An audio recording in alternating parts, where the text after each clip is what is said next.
Hey guys, and welcome back to the Path to Exile Podcast, episode 42, partnered with Mobilytics. I am Cal Torak, and joining me per usual is Miso Shiro and Dead Rabbit. And if you're new here, we have our audio-only formats on Apple Music and Spotify. So if you prefer to listen instead of watch, check us out over there. This has an incredible week. Yesterday, the three of us watched the massive zero point 0.5 reveal stream, and when it ended, the three of us hopped into a call together with alcohol, and all four of us were just like struggling to process everything we learned. There was just so much information. Just initial vibes. Miso, let's start with you. How was that reveal stream for you in like a scale of 1 to 10? I mean, I say that overall, the stream, the patch, everything is like a 9 out of 10 for me. Like, man, the entire stream, like the moment that they started rolling the first little part, right, where they go over everything that's gonna be in the stream, I was just losing my mind. I was like, oh my god, I can't believe this is coming. I can't believe this that coming. Oh my god, I was asking for that for so long. Oh my gosh, martial artists. I was just like popping off during that part because it was insane. But man, it was overwhelming. Holy, there was so much stuff in that stream that I'm just like, where do I even begin? How do I even parse this?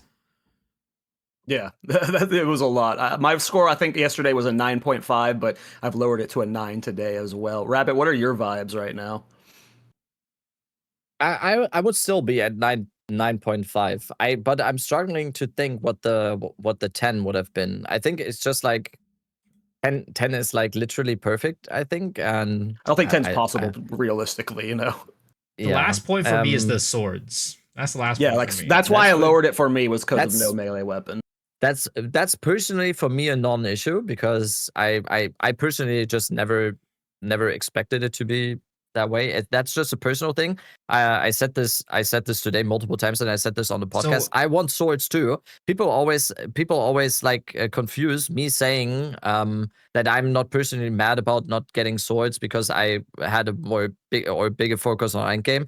They confuse that with me saying I don't want swords. I want swords. I absolutely want swords. I was just like, I had a focus. What I wanted from 0.5 was endgame.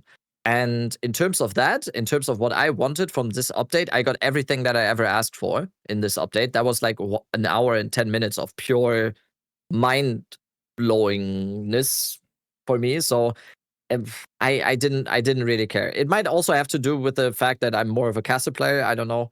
But like, at least personal for me, I understand it. Like I talked to Karin yesterday before the stream, and he was sitting there in a red shirt, had all the duelist stuff on his screen and everything. And like I understand the point, but it was just like, for me, the most important thing was endgame. And if I wouldn't have been satisfied with what I saw in terms of changes for the end game, a class wouldn't have done that for me. I think the end game is way more important than having a class right now. So you wouldn't increase your score at all if they added swords?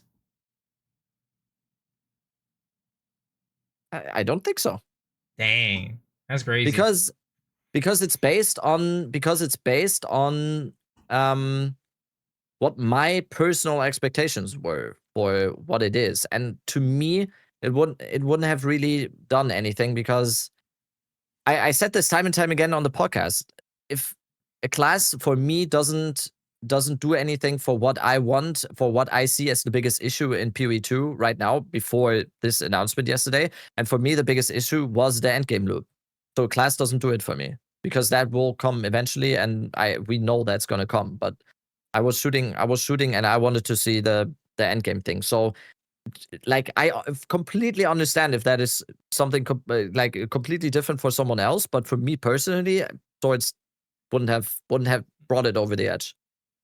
It was honestly, I was actually disappointed that there was no weapon. I've been hyping up to getting 2 weapons. Like I was like, they're gonna announce swords during the reveal, and then halfway until the late launch, they're gonna like sneak in axes as an announcement to get hype. Like to me, I'm a melee player, and I did an actual weapon tier list on stream yesterday before the reveal, and the melee weapons are like just so bad. Like maces and spears are like mostly full of not melee skills. You got like shouts, totems.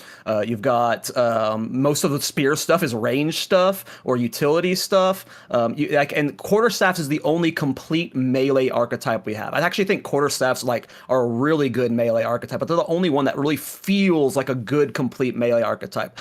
To me, I just desperately want.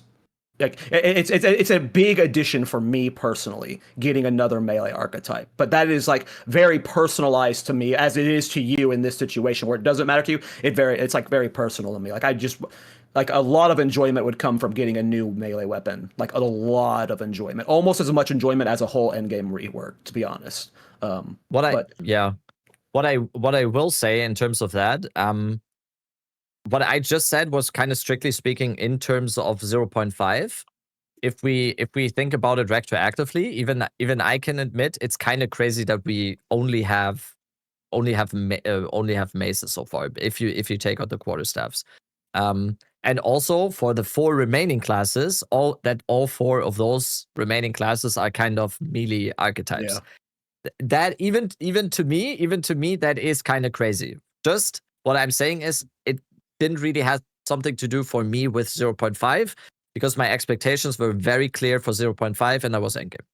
But I can admit, it is kind of crazy that we have a third of the classes missing and that third is all melee classes. That's definitely... To be fair, like there's also talismans, which leads to each shapeshift is a melee class. But to me, like when I want a melee weapon, I want a weapon that can be used on like all archetypes. Like it's a little bit different between talismans. But yeah, I just want to throw talismans are out there as melee. Talisman doesn't feel like a weapon in many cases. Yes, agreed. It's like if you had like a transformation stone, like Fire Emblem, right? You had those characters that had like the beast stone and the dragon stone. It transforms you. It's like it's not really a weapon. It's not like It's like a catalyst, but yeah, I don't know. For me, when it comes to new class, like of course, I'm really happy with everything that's in the game right now, and of course, the end game was the most important. But I would say that whether it be swords, whether it be flails, whether it be dagger, whether it be anything, right? Even if it was like a caster class, whatever, mysterious caster class, like I think a new class would, regardless of anything, just bring my score up because it's cool. It's a great addition. It's more content for me to do. It's more things for me to do.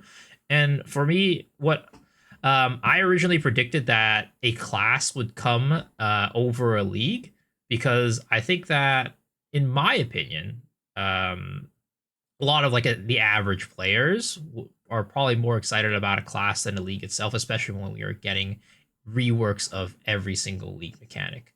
So that's why I thought they would bring a class, because I think that personally, most people would enjoy a class for this specific league, would enjoy a class over this league. And also they kind of like, did a lot of like little teasing here and there about, maybe getting swords, maybe not getting swords. So I overall think that was on a lot of people's minds as expectations. And I understand the disappointment. I understand that, because personally for me, I'm disappointed that there was no class, but the disappointment of no class is like outweighed by everything else that was shown in the live stream. So I think everybody who is disappointed has the right to be disappointed, but hopefully they can see past it. No. Why? Why what? Why do they have to be? Why do you have the right to be disappointed? Just because they admit they fucked up with their sword. So if I go, but why do you have the right to be disappointed? If I go into anything and I have an expectation, it doesn't matter what they have it, right? If the expectation's not met, then I'm going to be disappointed, and that's your feeling, and nobody's going to be able to take that away from you. Like, yeah, I get it, but like there's one thing about baby raging on the forum, but there's another thing about like being disappointed. Like as being like I lowered my score from a 9.5 to a 9 is not me like throwing a fit. Like this is still the greatest patch ever, Yeah, Miso also said a 9, so I'm not trying to like cause it here, but I for me the whole notion about like being disappointed comes from the fact that your expectations might have been deserved or whatever. Because I said this on the last podcast. I feel like people are talking themselves into the release of swords, and I think I said this on the podcast. I think you're setting yourselves up for disappointment, and that's kind of on you because you're making this expectation. I have to say though, I did fuck up with the sword in the with the sword looking Whether thing in they the teaser. say like if weapons are coming or not is irrelevant to this, in my opinion, because we all want these weapons. We know they're coming. Yeah, like it's just the I get it. desire of I the get it. weapons. Like it's just like we get it. want. You know, it's not like we're lashing out at GGG, but I feel like it's a little softer than that. You know. Yeah. Because I know. I'm not defending the people who are crashing out on Reddit, of course. Like that's ridiculous. Because you can go into that's something, right? Too much as well, though. I looked at Reddit because someone in my chat said, "Oh my God, Reddit is burning," and the 3 top posts were appreciative of the update. So, I mean, it's an awesome patch. It's freaking crazy. And when we get patch notes, like the score could easily go up to like a 9.5, 9.9. Yeah. Like patch notes can change so much. So, I would honestly say it's the best. Well, deservedly so, the best received patch release announcement that we've had so far, and like I said, deservedly so. This was a fucking banger. Like my face melted. Oh yeah, no, it was intense, the process. I also think go ahead. From a retrospective perspective, like, and this is such like a double-edged sword situation where when I was looking at it afterwards, it's like, did Kelly fan the flames, or did she do more good? In the Q&A, at one point, I think it was in the Q&A, Jonathan like specifically said that like we screwed up by we'd even process the sword was in the teaser. Like I legit think they underestimate how much the community is gonna overanalyze everything.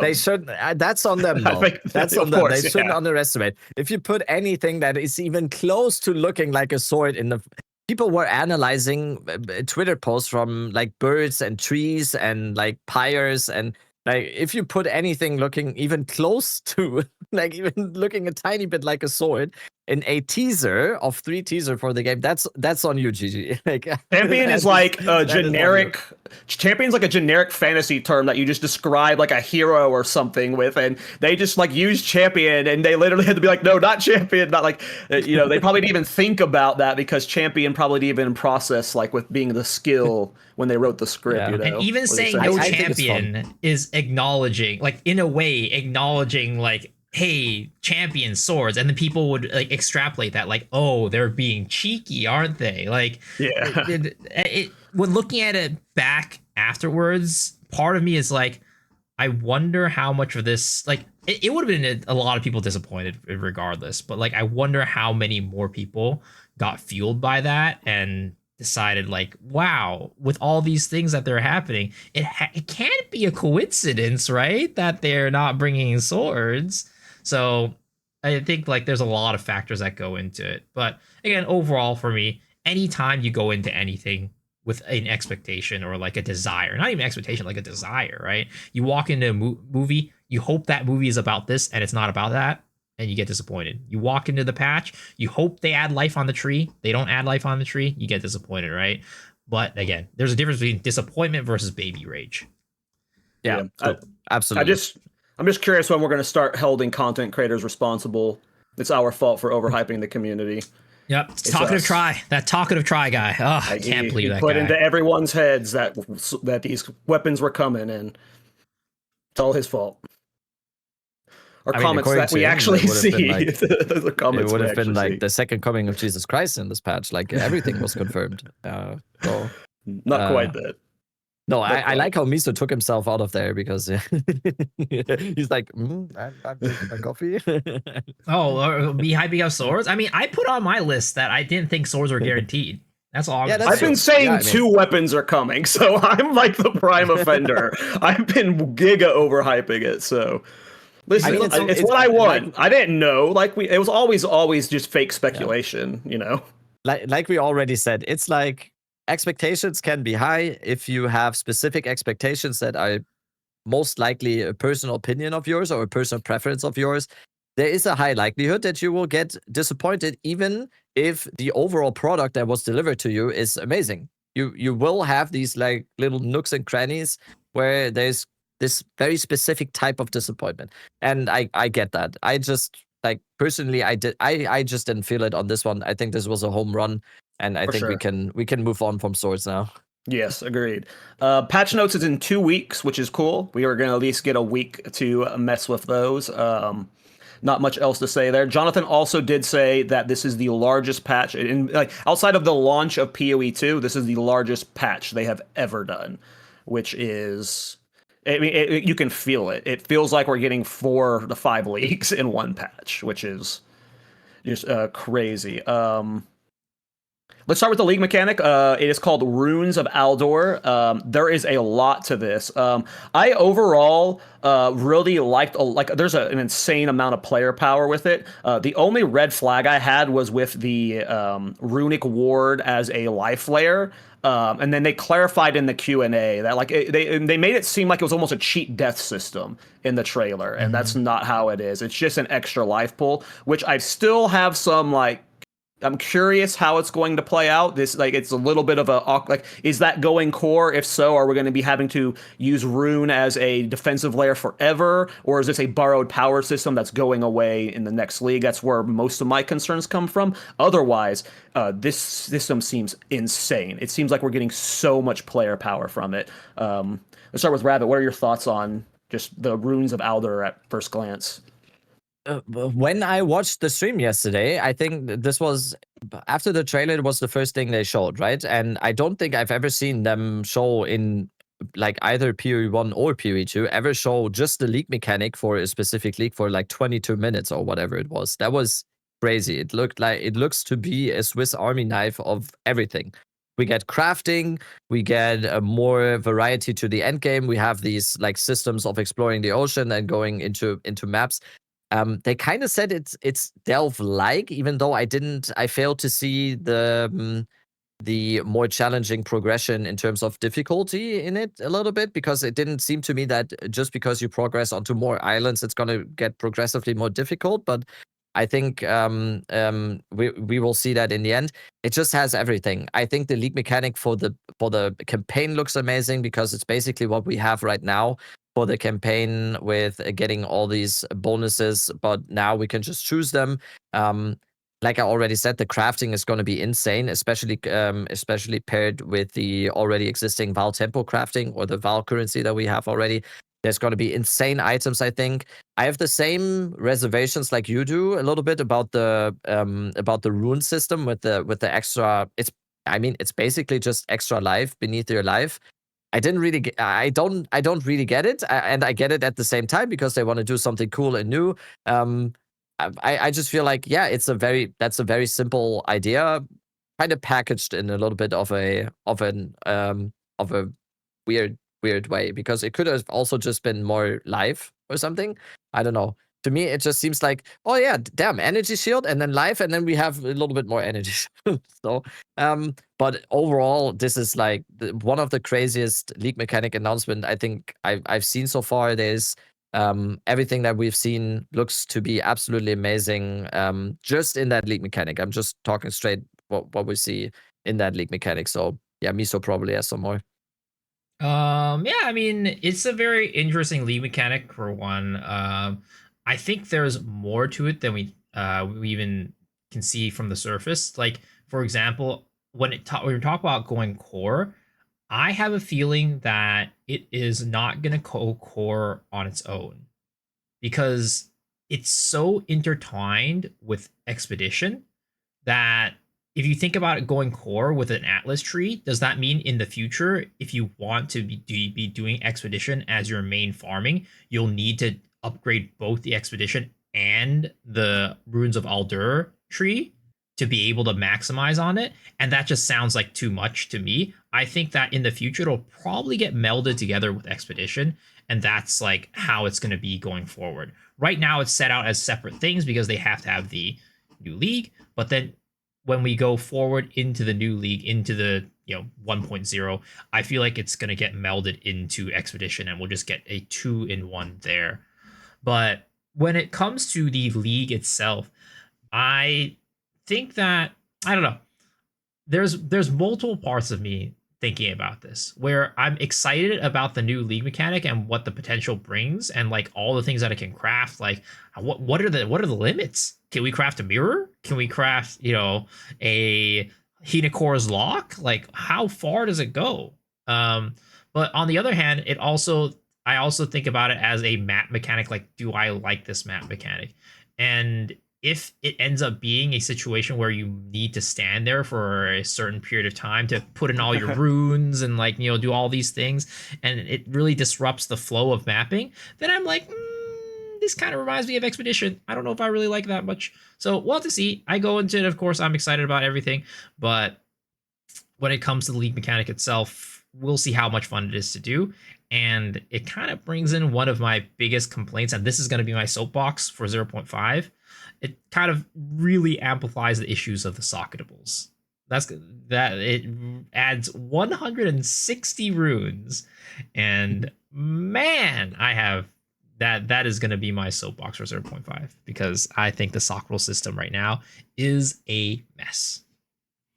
Or a lot of them. Yeah, my initial vibe was exactly yours. It did like it in the gameplay footage they showed. It looked like really slow, and that's like part of the reason why I don't like doing strong boxes. Like they just all activate so slow in this game, and that's my concern with the league mechanic. Is like hopefully it is fun to engage with in Endgame. Otherwise, it looks insane. I think I have a lot of like, I won't say concerns is the right word, but player power looks like it's going to be just bonkers with some of these changes. And I think the best builds are still going to be just like even like better than this patch before. I'm excited because I feel like this patch is what's going to be enabling a lot of like bad builds, off meta builds to perform to the point where they can clear all pinnacle content. Because there's some of these changes are crazy. You can upgrade all low level uniques. You can like take Kalguran uniques and turn their unique effect into a socketable. Like they're like the amount of crafting options we got. You can put minion stuff, both companion and minion damage and minion life on rings now. Like we don't even know the surface of how much more versatility we got for like all build archetypes still. And I feel like this patch is going to be like GGG has said, I think at some point in the Q&A that this patch is going to have multiple balance passes at it, that they're actually going to be adjusting the meta and stuff. And I think it's genuinely going to be a lot of nerfs. I think because I don't think they nerfed gem levels as much as we hoped. We'll have to see what they actually did there. But I think when you're at the top end of a build, you're going to be doing crazy damage, which I'm excited for. This is not a complaint by any means. I'm just predicting that we're going to get some nutty builds with this league mechanic. It looks awesome. Mm-hmm. Yeah. And I don't know what the ceiling for ward is. Of course, we saw the Brass Storm having a crazy amount of ward that you can get. But like outside of that, it feels like to me, we're probably going to be averaging about like 100 to 200 Runic Ward per character. That's what I feel like, but that's basically just purely off of speculation from like the numbers and like multiplying it by 2 or 3 and things like that. So we'll see how much the Runic Ward itself has to impacts the character and the survivability and tankability. I don't think it's gonna make or break armor, unfortunately, but we'll have to kind of see how it ends up being with the actual implementation. I mean, we haven't really mentioned another part that might be one of the reasons why they wanted this in here, and that's the runic skills, right? Because those are powered also by the runic power. So if that is at the absolute lowest end of all your defensive layers, if you just have life or let's say energy shield, life, and then runic power, most of the time that's just a source. If you're using one of the runic spells that looked kind of good, and also we had the one support gem especially looked pretty good, which is basically a runic power Ata Luis. That looked really, really strong, but because if you had like, I think was like 50% more damage per your runic reservation or whatever it is, that can definitely be good, because if you have another resource that is just always there and you can just spend it for these runic spells, that could be nice. And they said it has all the runic spells have no attribute requirements. They are usable on every class, on every build. So yeah, it's two ways. Let's see if it turns out to be more of a defensive layer thing for a lot of people, because there were also these runes that give you, I think, guard based on your rune power. Or let's see if it's just gonna be like something, a resource to spend for other skills, or if it's gonna be both. So we'll see. We'll see. Yeah. There's a mace, a unique mace that gives you, I think, thorn stuff whenever you spend runic power. So there's definitely going to be some weird stuff coming. Yeah, and when it comes to those support gems, I was like looking at it closely last night. I don't even know if it actually costs Runic Power if or Runic Ward if you don't have Runic Ward to begin with. It's like a weird Interesting. thing. I think like it's either it because it says the cost for the gem, the support gem, was like 20% of your max of your Runic Ward. But if you don't have Runic Ward, you are still able to equip it. So I'm not sure how that's going to Okay. play out. Like, and normally when you equip something that you can't use, let's say you put on like a glory skill, like the Xerfe's Infamy, and you don't have glory, the skill gets grayed out. And when they put the skill, the support gem onto the skill, it did not get grayed out. He had no runic ward because he didn't have the symbol, and it said 20% of maximum runic ward or whatever is the cost, and it didn't seem to do anything. It didn't seem to affect anything. So we'll have to see how those support gems end up doing. Like maybe it's like if only if you have runic ward, or only if the skill itself costs runic ward. It's TBD. So much stuff in the air right now. Yeah. Okay. Another thing they pointed out that I already just mentioned Reese briefly, but you can upgrade low level uniques. I think that's just like going into this patch, we have no idea the balance of them. They could just be not good enough even with the upgrades, but this is like a good step in the right direction. This is like the solution we've been wanting for the low level unique problem. Just like so many are just immediately unusable. Like once you get 10 levels, some they're not usable outside the campaign. And I'm sure a lot of them are still not going to be good enough, but it's just after balance patches of this, it will become it is a very good thing in my opinion. This got me one of the most excited changes because it's just there's so many cool. Like I think they literally showcase Radiant Grief, which we've shit talked so many times on this podcast, and it's getting an upgraded version. So awesome. Yeah. At least the ones they showed, they look to be like upgrades for the campaign as well, because yeah, it was only boosting I like think 30 they something or something. exactly. Just like for just as an example, the talisman that is usable at level 1, I think they upgraded like the next upgrade, if that is the only one that you can do, was like to level 32. And I 32, think yeah. and I used this example today for like, let's say you find, I think it can have really, really good stuff in the campaign, because usually when you find a unique in campaign, like Cal said, you're gonna use it for 10 levels and then you're gonna switch it out for another like rare or whatever. And let's say you find a life sprig at the end of Act 1, and then you use it towards the middle of Act 2, and then it starts to fall off in Act 2, and then, but you can also see that towards the end of Act 3, based on my levels, I will be able to upgrade the life sprig, and then you just extended the life of using that, and you have to worry less about your itemization in that weapon slot or that slot, whatever it may be. So I think that's a very cool thing. Even if it's just for campaign, I think that's cool. Agreed. But is it gonna make a level 1 weapon through upgrade viable in endgame? I don't think so. At least not from what we saw in the ones that they showcased, because the upgraded versions did not look like they were strong enough to hold a candle to the usual endgame weapons that we have, or endgame items. Yeah. It's really interesting though when we talk about the campaign, because I feel like there might be a good bit of power added to campaign, because later on we'll probably talk more in depth about ritual, but there's 2 guaranteed rituals in the campaign, which is in the what is it? Actually, I don't know if the first yeah, ritual you you're get right. rewards. I don't remember because I rarely do that one, so I don't know if you get reward for that. So That you get the doesn't open reward. a You get ritual the window. yeah, you get the ritual in Fraythorn. And is that going to get the new ritual stuff where there's guaranteed omens and Uniques, legend uniques? everyone? No Yeah, way. because like if that's the case, then I can even see speedrunners maybe going and taking a gamble there Yeah, and for sure. getting that, because getting that guaranteed unique is kind of big. And it's not even just like the Act 2 one in the Titan Grotto where it's like a random unique guaranteed. You get a choice between a couple of unique items. So I feel like player power during the campaign might be going up even more than before, and Oh yeah. maybe try would be a little disappointed about that one, but I think it's kind of cool. Yeah, we'll have to see. Did they mention anything about campaign changes? I know we were predicting like layout changes based off of DB and stuff, but did at any point they talk about the campaign They layout? have the yellow paint. They added yellow paint. Oh yeah, right, the yellow paint where like they make it easier telegraphed. Like a Crowbell will have like dead corpses leading to him and stuff. Exactly. Yeah.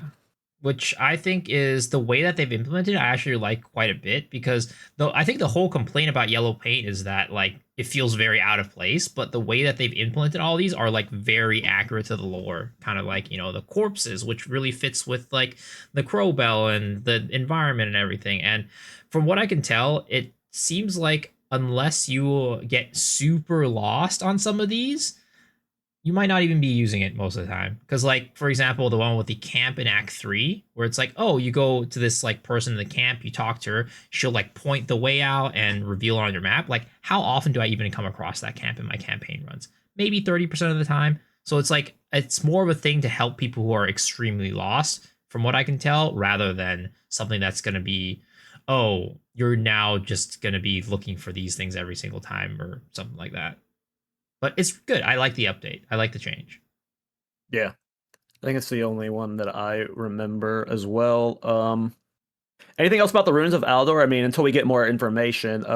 I do like that it's baked into Expedition, and you know, we're going to talk about it more as we get into the Atlas revamp. But it's something we've talked about, like how there's no directional influence in the old Atlas tree, where you like every league start, I would ask my chat which way should I go. It didn't matter north, south, east, west. You know, it doesn't matter. And you know, Expedition is, I believe, to the south. It's going to be exploring the islands, which is really cool.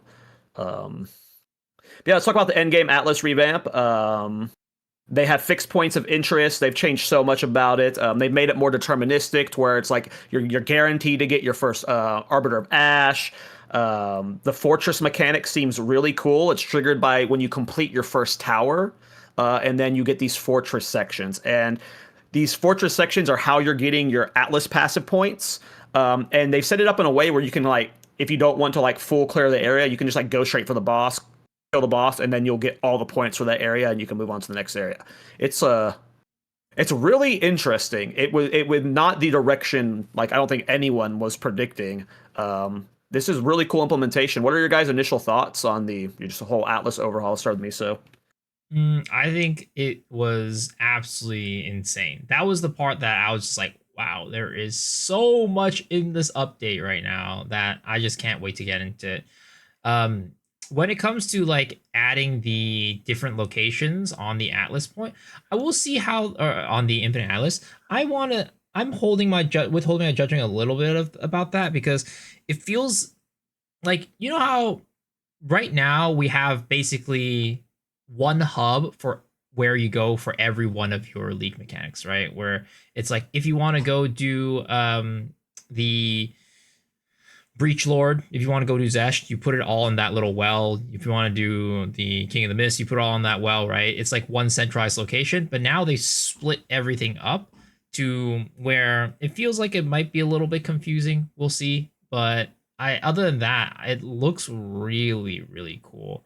And I'm really excited to get into it. It almost feels like to a point, though, where it's like you kind of have to choose which way you want to go. Like, do you want to be the expedition guy for a little bit? Do you want to be the breach guy for a little bit? Because depending on how long it takes you to actually max out those atlases and get through that area, it might be you're spending your first like entire day on just one mechanic. And then after like 4 or 5 days, then you'll be able to get out and be like, okay, now I'm done with everything. Okay, now I can go progress in the Infinite Atlas and do the normal stuff. So it's like, isn't that kind of how PoE 1 is, though? You just, like, when you get to endgame, you kind of commit to 1 or 2 mechanics. Like the average player usually just does 1. Yes, but I wouldn't. It's not like right at the beginning where it's like So because of the way that the PoE 1 Atlas works, because right now when I'm thinking about my journey into PoE 1 Endgame, it's like, okay, I'm going in and I'm filling out all my Atlas points, and I'm not even thinking about the league mechanic. And then later on, True. I start thinking about the league mechanic. True. This is like the moment you get into the end game, you have to be like, okay, which league mechanic do I want to focus on? Because if you don't do that, then you're probably not, min-maxing and everything like that. And then you also need to go now with the Atlas skill tree. It's like you have to choose between, do I want to upgrade the Atlas skill tree first, or do I want to upgrade the league mechanics first? So it's like there's a lot of like, at that point, like, which way do I go first? And then my decision right there might impact like how how much my character grows, how much money I'm getting, how much this and that. Because like, what if it ends up being that breach is just like insane, which it does look insane for especially as a league starter, right? Definitely like, going breach first. And you don't go breach. You're just going to be crippled because let's say you decide I want to go Abyss first because you love Abyss. Well, Abyss doesn't really have all that much for crafting early on, and Breach does. So it's like, well, I'm setting myself back by a ton by taking that mechanic first. Or it's like, well, I didn't go for my Atlas tree first. Now I'm like super far behind on that one. So it's really interesting. I can see potentially where it might be like, ooh, this could be troublesome and potentially create FOMO from players, right? It's like, shoot, I didn't go for that one. What the heck? Now I got to spend another day going for this one. It depends on how long it takes, how long you will need to get all these points. But I see it, and it's really exciting because in the past, you were dropped into the Atlas and you had no direction. You just kind of went somewhere. But now you have some very clear like goals the moment that you get into the Atlas. And I think that's really good. That was my first feeling as well when that came out. I was like, oh damn, it is a lot. We asked for this. We wanted all of this content, and we really asked for this. But now I feel kind of overwhelmed because I want to do everything at the same time. I do think that's a luxury problem, though. That is actually a luxury problem because there's just gonna be so much to do. I do get what Miso said, and I think in the Q&A they said they aimed it to be like a solid night of gaming. I think they said to finish one of the quest lines. And I'm gonna guess yet that you will still be able to change that from time to time, because it doesn't look like that you're completely committing into one thing. If you start going into the ritual direction and then it turns out that breach is so good, I think it will just take like, I don't know, 10 or 15 maps at the most to get to the breach location. I'm just assuming from what we saw in the thing. So yeah, I think, and I said this today on my stream, there's always this thing in Path of Exile, and this might just be once again the streamer cosmos or whatever, but it's always like there's an Exile Again video, and everyone on day 2 is watching the Exile Again video and sees Popgun and everyone else be like, oh my god, the Genesis tree, it dropped 5,500 divines, oh my god. And then next day everyone's doing the Genesis tree, everyone's doing breach, and then day 3 the next Exile Again video comes, and then it's like, oh my god, red vials, this new Abyss strategy, it's printing divines, and then everyone goes into Abyss. That's always what Path of Exile is for me. So I think that's always going to be the case here. So yeah, FOMO is always going to be there. And I think the average person probably won't have FOMO. The average person going in is like, wow, there's so much stuff to do. It's only the people who really care about the, like the nitty gritty. Oh, I need to make the most divs per hour. Like only those people are really going to care about it. Which I think people are deeply unhappy while playing the game. Speaking as someone who plays like that, we're deeply unhappy. So the people that don't care have so much more fun. I'm telling you right now. Yeah, it's not an insignificant amount of people either, but that's probably not the average player. No, I think to me it's only fun. Like I don't look at it like the first week as like the most important week. To me, like I play for a month to 2 months, and when I look at this, like I don't look at it like, damn, that first week I have to make a choice. It's by the end of that 2 months, I have all of this to complete. I get to complete each section. Like that's where I get excited as someone who just is a degenerate of the game. That's where I get the most excited. The choice stuff, like I think that's just a problem for how it's releasing now. Like we don't know how any of these mechanics work, and they're going to be unbalanced. But let's just say like a year from now, several patches down the line, where they're all stabilized, like they're hopefully going to be relatively balanced to each other, and you'll be fine league starting breach 6-7, fine league starting abyss or whatever. So yeah, like I'm sure there's going to be exactly what Rabbit predicted, where like day 1 there's going to be this is the best, and then everyone goes and floods that. It overpopulates the market. Those prices go down, so that makes Abyss go up. And then by the end of week 2, rituals going through the roof and Sanctum. So yeah, kind of basic. I think it doesn't matter to me at all. It doesn't matter to me at all. I'm excited because I look at it as we haven't even talked about the challenges yet. We're getting Challenge League, but what we're just getting from just the Atlas progression alone is just so much more content to grind and targeted content to grind that. Yeah, I don't feel FOMO personally. If I go the wrong way the first time, I'm probably like if you have to choose between like doing Breach first or doing the general Atlas tree first, probably just gonna do the general Atlas tree first. I don't know. It doesn't really. I don't have FOMO with it. But Breach looks the most like Breach looks absolutely cracked. Like I mean they all are gonna be good, but that Genesis tree looks crazy. We talked about this on the podcast before me, so we mentioned it yesterday as well. You said that the PoE one Atlas Breach tree and the Genesis tree was a PoE two system, and like we talked about it before, how they're going to use both these games as almost testing grounds for the other, and this is like the prime example of them building something in PoE one and then just expanding on it in PoE two, and that like back and forth between the game is going to lead to. I gotta stop doing the 6-7. The back and forth between the games is gonna lead to some really cool stuff. Yeah, but it's really interesting because it, like you said, they expanded upon it in many ways, and right now I think it's more complicated than the PoE one version, which I think is kind of insane. Hopefully, it ends up not being as complicated as it looks, but I can see it being something that a lot of people look at and like, oh, I don't want to deal with that. But it is really powerful from what I can tell. Like the amount of crafting that you can do with the breach tree is just it's wild because like there's some stuff it's like guaranteed level 50 modifier. That's a perfect exalt right there.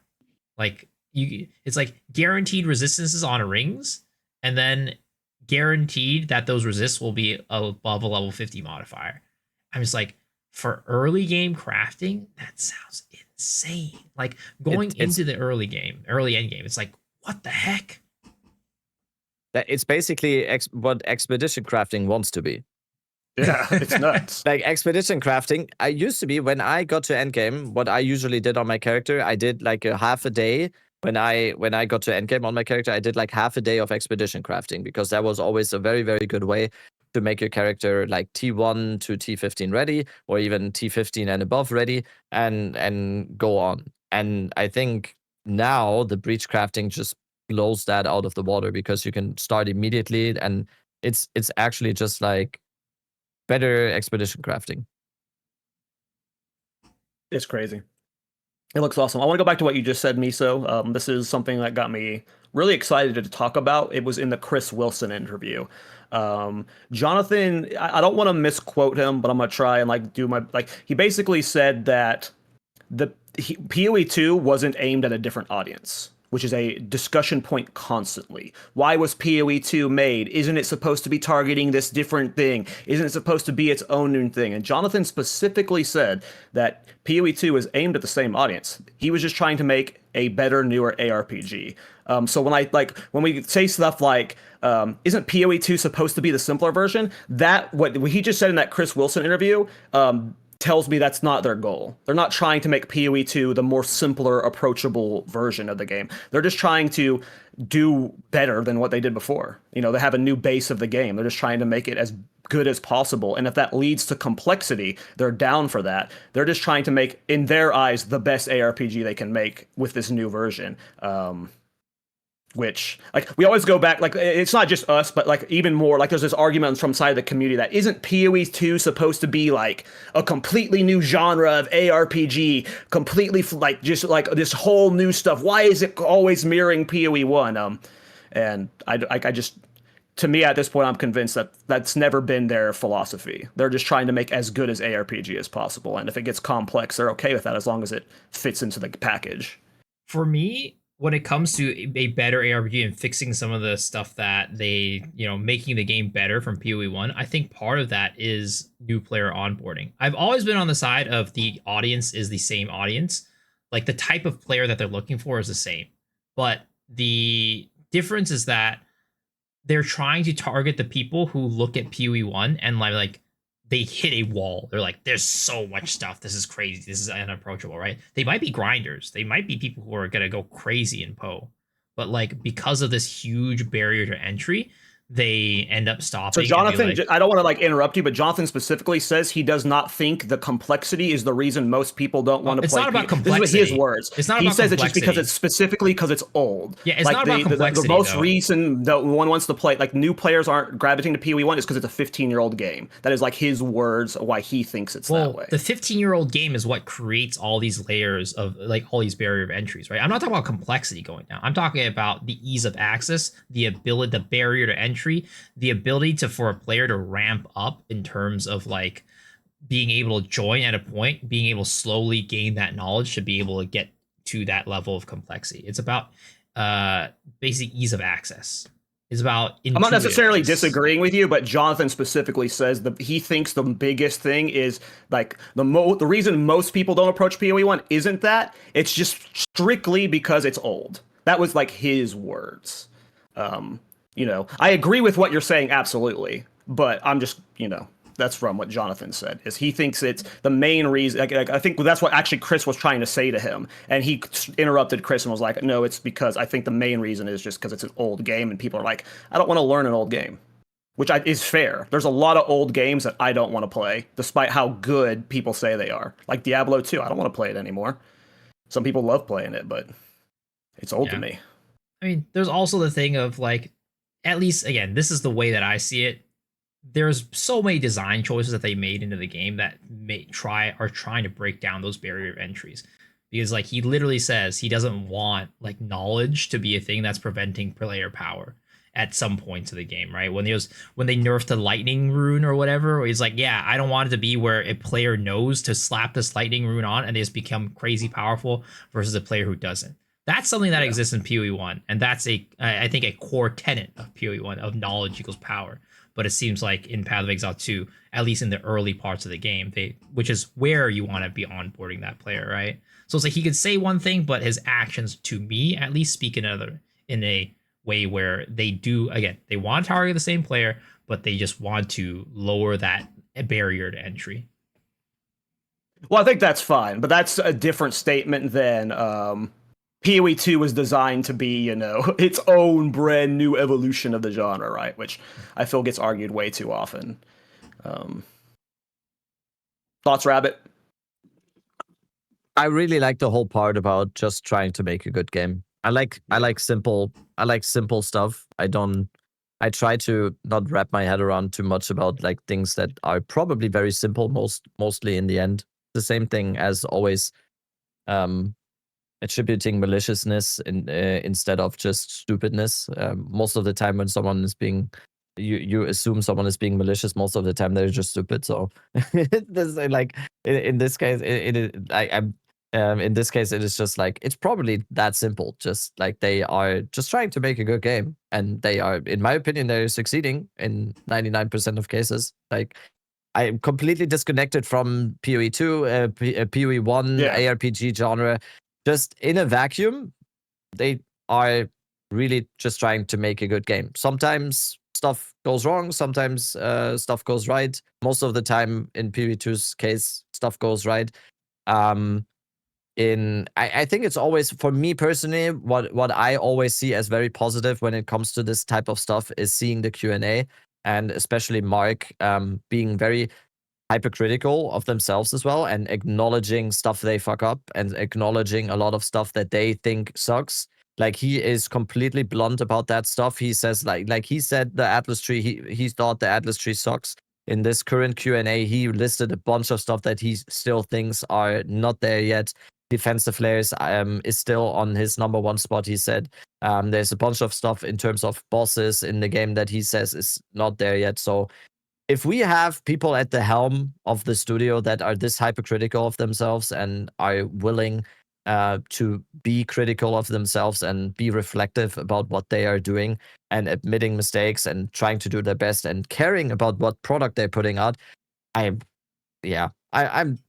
just sitting here and getting like I'm taking what they are offering. Like it's fine. There's gonna be times where we complain, and yeah.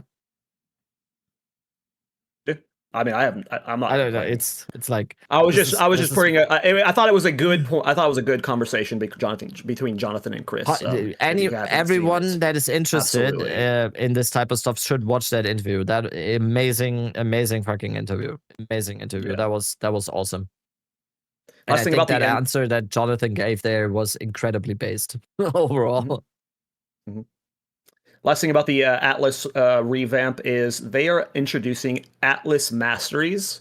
These are these 3 champion hero dudes that you can help just change how you play the endgame tree. They made it to where you can hot swap between any of them with no respecking. You get to complete all 3 of them. We didn't see the full trees, but Jado looked insane. You like had a 20% chance to double the effect of tablets or something. Like, That's it was a crazy. existing Atlas passive. Oh, is it? Yeah. Okay. Shows how much I care, how much I pay attention to the current Atlas tree.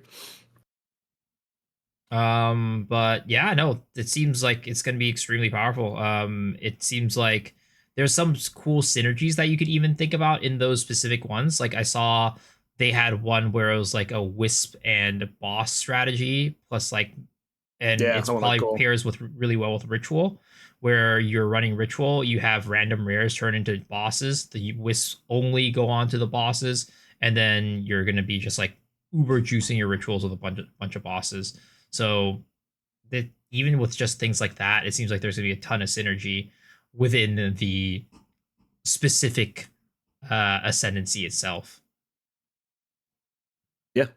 And I like that they're like starting to lean away from like hard committing to stuff. Like there's no gold cost to swapping it. They realize that like at a whim you might want to change the direction you're farming or what you're doing, so you're going to need a swap instantly. I think that stuff is just it's a good direction for the game.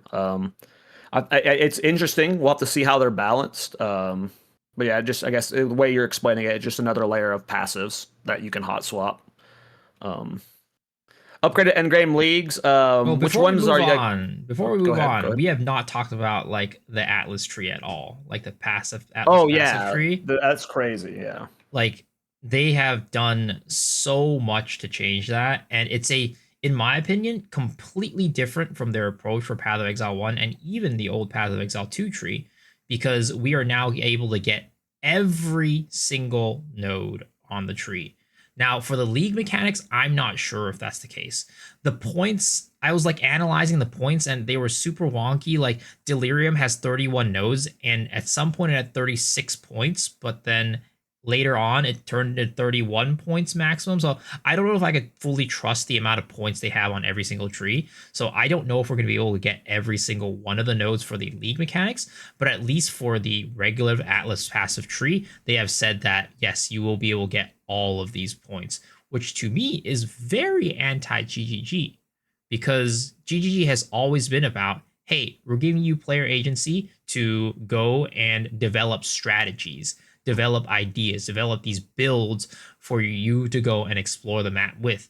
And if you can get every single node, now that is insane. Now there are some nodes like I think they're the keystones where you can choose between a couple of choices. So there are a couple of places where you have a little bit of agency, but for the most part, the majority of most players' trees are going to look the same. And there might and there are some nodes that also feel like no-brainers. Like one of the ones that they showed off was, hey, you can either have a node where it's like when you go into a boss, you could potentially get a shrine effect, or you pick up the shrine and the boss gets the shrine effect and you get more loot, right? Obviously, when you are at a point in the end game where your character is super powerful, you're never going to choose the one where it's like when I walk into the boss, I get a shrine. You're always going to be choosing the one that says, when I pick up the shrine, the boss drops more loot. But is a little more powerful. So I'm hoping there's not too many of those where it's like obvious choices, and there's gonna be at least a good bit of like, hey, in this certain situations I might want this one, in other situations I might want that one. Yeah, I think it's very not GGG where you can get them all. For the actual Atlas tree one, like the Breach tree, the Abyss tree with the 30 something points, are you able to get every point in those two, or are those ones are having to make choices. That's what I wasn't sure about, because the Delirium tree, for example, has 31 nodes. And at some point, it said that there were 36 maximum points. Oh, okay, But at so that's another what you meant point, there. at another point, it said they had 31 maximum points. But because of that, I'm like, are you gonna be able to get anything? Yeah. Everything? And it's like, do the keystones cost more than the other ones? Because definitely do the keystones cost more than the other ones? And on some of them, like Ritual, I think there was like 40 nodes on it or something like that, but there were only 36 points. So it's like, it feels like some trees you're going to be able to get everything, other ones you can't. But that's why I feel like I can't really trust how many points they have on the tree, like as like a maximum, because of the Delirium thing, where it at one point said 36 and another point said 31. So we'll see. I'm not entirely sure, but at least definitely the main passive tree, you're going to be able to get everything. Yeah, at first I didn't have a problem with it because I thought you would get that choice and that diversity with each of the like league mechanic trees. But if you end up just like filling them all out, that is a very interesting direction for the game, and that would be like one of the red flags of this patch. Is like, maybe they don't want there to be any choice for that though. Like maybe they want to remove all of the like imbalances from that, to where like an average player doesn't have to have a PhD in the Atlas tree to be able to make currency. They just, if someone farts through the game and they clear the Atlas tree, they can play as well as someone else. Maybe that's the direction, but that is definitely a different direction than PoE 1, or again, like you said, the old PoE 2 tree. What are your thoughts, Rabbit? I think it's, first of all, it's better in terms of like just on the completionist side. I think it's much more satisfying to actually complete the whole tree, whether you are a more casually focused player or someone that plays much more. So I think that is my biggest point why I really like it. I'm a little bit concerned when it comes to all the switching that is involved, because we haven't really talked about the Ascendancy Masters or whatever it was called. That is also going to be a factor. I'm not a big fan of going into every map, and I go into this map and I see it's a forest biome, so I switch to this and I switch to that and do this and that, and I switch this on the passive tree, on the Atlas tree, and then I switch to this setup for the Ascendancy Master or whatever it's called, or the Atlas Master Ascendancy, and then I switch to this tablet setup. I like the Alk and Go approach. I like to have my setup, and then I just go into the map and do that. So I'm personally a little bit concerned about that, because there's a lot of switching involved here. I think overall the Atlas tree is amazing, though. I think it's good that they're trying new things when it comes to the approach to what it will be. There is also one thing. The Atlas tree, at least the standard Atlas tree, I'm only talking about the standard Atlas tree, not the league mechanics on the side. That is you only get the points from the fortress, right? Yes. Correct. Yes. And you can rush the boss every time, and then one complete whole part gets skipped and you get all the points. Correct. Yes. Then it kind of sounds like that if you basically do the boss rushing strategy there, like in the series boss rushing strategy, it seems to be that way, that you can get those pretty quick. Well, so it depends on how it's going to be implemented. Yeah, we because don't know. how hard are those bosses going to be, right? Because I'm assuming they're probably going to have a waystone level requirement, exactly, like a lot of the other ones, right? So it's like, how hard is it going to be to rush these bosses? Maybe the first one's easy to rush, but what about the second one? What about the third one? What about the fourth one, right? So we'll kind of have to see how long that ends up taking. Yeah. The Waystones have a new icon, by the way. They look different, right? The Waystone icons, yes, they are new. Yeah. And there was also a text in one of the. It was like 1 second on the screen. I just paused the video for like every single frame today. So there was also the wording pristine waystone. So I'm not sure what that was about, but it was called this map needs a pristine waystone to enter. So there's definitely some changes to it. We also didn't see a single tablet in the video. Tablets still exist. They talk about the tablets in the Q&A, so we do know that they still exist. But we didn't see a single one in the over an hour long announcement, which was definitely a little bit curious to me, because is there something that they didn't want to show yet, or is it just going to be that it's just the same system like before? They're exactly the same, and They just Did they didn't put talk it in about there. towers at all, or like are towers still functioning like they Yeah. used to, or are they purely Yep. just? Oh, they still okay. So they still do the reveal the area and all other areas. Yeah, Yeah. Mark did allude to Okay. something because Ziggy D asked the exact question that we talked about with Ziggy D on the podcast. He carried the question that we discussed on the podcast with him into the interview, so I got a little bit proud. And he asked Miso's favorite question to have the Grand Project to be like a standard thing in the towers.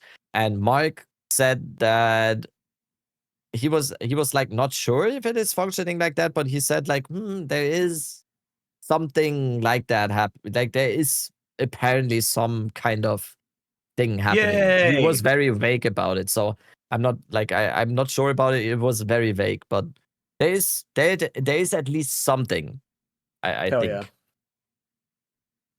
Hell yeah! Let's go, Cool. Ziggy. Anything else about the Atlas revamp before we move on? We're gonna talk about the leagues next. Huh? I mean, like we've already talked about Breach. Then let's just like Breach to me just looks the Genesis tree just looks awesome. I imagine just as a solo self-found player, it's going to be so nice to just play Breach and play on that end. But like even League start, I'm super tempted to just like we have to see the mod pools, but it looks awesome. Do you like you haven't played the PoE 1 version of this new Breach, Rabbit? What are your like thoughts going into this as someone who's experiencing it just completely blind? It looked very, very nice. We talked at length about the Genesis tree. I think even disconnected. I mean, even though I didn't play the Genesis tree in PoE 1, I watched a lot of streams and I know what it is like generally about. So I think the Genesis tree, even if you don't know the PoE 1 mechanic, you can discern if you watch closely in the video that it is looking to be pretty strong. I am personally just in general Breach enjoyer because it is just like it is such a straightforward mechanic. Everything that they showed to me looked like an improvement because it basically just deepens the mechanic for me. There wasn't really anything revolutionary to the mechanic now. They just gave it a few more layers, which I'm always a big fan of, giving layers to something that's already proven to be pretty nice and most people already like it.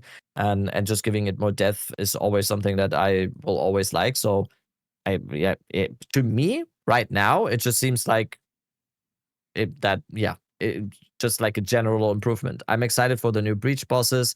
It looks very, very good. Looks very good. Dude, 20 I'm fucking like torn. fingers. What the hell was that? Like the freaking You have the to finger 60 monster? Like you have to give him 60 rings. 60 Yeah, rings. Jesus. You have to That's- trade in 60 rings. So people That's are grasping mail in PoE 1. yeah, grasping mail. People are saying that it's probably just grasping mail in PoE 1. But why would What is they that? be all? Why hold would on. they be What all is grasping mysterious in the mail? live stream? So grasping Explain mail, what this is. it's a body armor, a special body armor that you get in PoE 1 if you sell 60 breach rings to the vendor. And people mostly use it from what I can tell. I haven't gotten too deep into this, so my knowledge of this is a little bit limited there. But what I can tell and what people have told me is that it's able to roll special affixes that people usually use for like recom. We'll see how they implement it in PoE 2, but people have said that have pointed out this is how you get grasping mail in PoE 1. Cool. That's neat. I mean, Breach just looks. We talked about it a lot earlier, but yeah, we're getting like it looks like we're just getting an upgraded version of the PoE 1, which is awesome. I just hope that there will be something in there that tells me, hey, you don't have to run hives or fortresses hives or fortresses. Oh, the Atlas passive. Yeah. I hope there will be an Atlas passive that's like only unstable breaches because I do not. Unstable like breaches running, are the most fun. I do not like running hives or fortresses. Like, yeah. Agreed. Maybe they're better. We'll see. Delirium was the cool one for me. Just like the moment I saw you could get 2 anoints on like a base is freaking crazy. Like the amount of just insane necks you're going to be able to make there, and just from like the farming perspective, just going to be so much fun. Just like it's going to be like the new Against the Darkness, like Prism of Belief farm, where it's like, oh my god, 2 perfect anoints on this perfect base, like. It looked so fun to me. What were your guys' big appeal from the Delirium rework? That Start with one. Rabbit. The That one, amulet. yeah. The amulet. They showed it as a white base amulet. So what Yeah. they showed basically was a white base amulet with two notables, and I think -1 prefix. But at first I thought like, wait, why are they just giving us a struggle stream? But then I realized, oh shit, this is actually, you still are able to craft. If it is actually dropping as a white base with two notables, that's going to be one of the biggest chase farms in the game. Yeah, dude. 100%. Everyone and their mother is going to farm that amulet to get these two notables to then use that as probably one of the most valuable base crafting items in the game. That is what I just love about ARPGs in general. That is a chase item. That is a chase farm that will keep you busy if you're interested in that kind of stuff. That will keep you busy for weeks if you want to. It's kind of I would kind of compare it to trying to get like a perfect megalo with extra steps. Because when you get that perfect megalo, then you will you can also craft on that, and yeah, it's insane. I'm not kidding, probably one of my favorite things about that whole Same, dude. I can't wait to farm it. Like, it's going to be the new Against the Darkness farm for a while, just nonstop. What about you, Miso? Yeah, it looks very interesting. And it really does. The one thing that I do hope it doesn't become is that it just becomes the best in slot, no matter what. Like all other amulet bases are like, who cares? That is my one like. I mean, that could be the case. That's a high possibility. Yeah, but it seems I don't like that type of stuff in Path of Exile, and where it's just like, this is the best in slot. No matter what build you're doing, this is the best in slot. That to me feels a little bit iffy. But it's going to be hard for it to not be best in slot for most builds, though. Like, it anoints a lot of power. Yeah, and then also, it even like the thing like the voices, right? The jewel where it's like it gives the 4 you jewels. What the sockets. hell? Like that's in PoE1 apparently. That gives you like is it? Like it's a cluster jewel. And the one thing that balances it is the price. So it's another one of those, hey, this is gonna be like the best in slot. Like you're never not gonna want it, but the reason why it's not like crazy on every single build is just because it's so rare and so hard to get.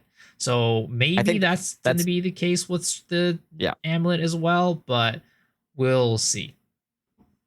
Massive I think that's gonna be the buff. case for the amulet, because that's already the case for Megalomaniac with very good notables, and that isn't even with the added factor of having to craft afterwards, because you don't want to mess up that craft. There are specific items and stuff like that I just don't put in build guides. And whenever you like you can't put a Megalomaniac in a build guide, a perfect one, because like you're probably never going to get one. So like, why are you telling other people to get one? That's going to be the case where it's like you're never going to put this perfect amulet in your build guide, because not only do you have to get the base, they have to craft it up to make it perfect. It's and also you get the question 100 times per stream. Sorry, I'm trying to copy your build guide. Where's that Megalomaniac? I can't find it. It's like, yes. That's the whole point. Impossible. About Megalomaniacs. You have to find your own. Well, the Megalomaniac is like, there is a opportunity cost for that, right? You give up your ability to use another jewel.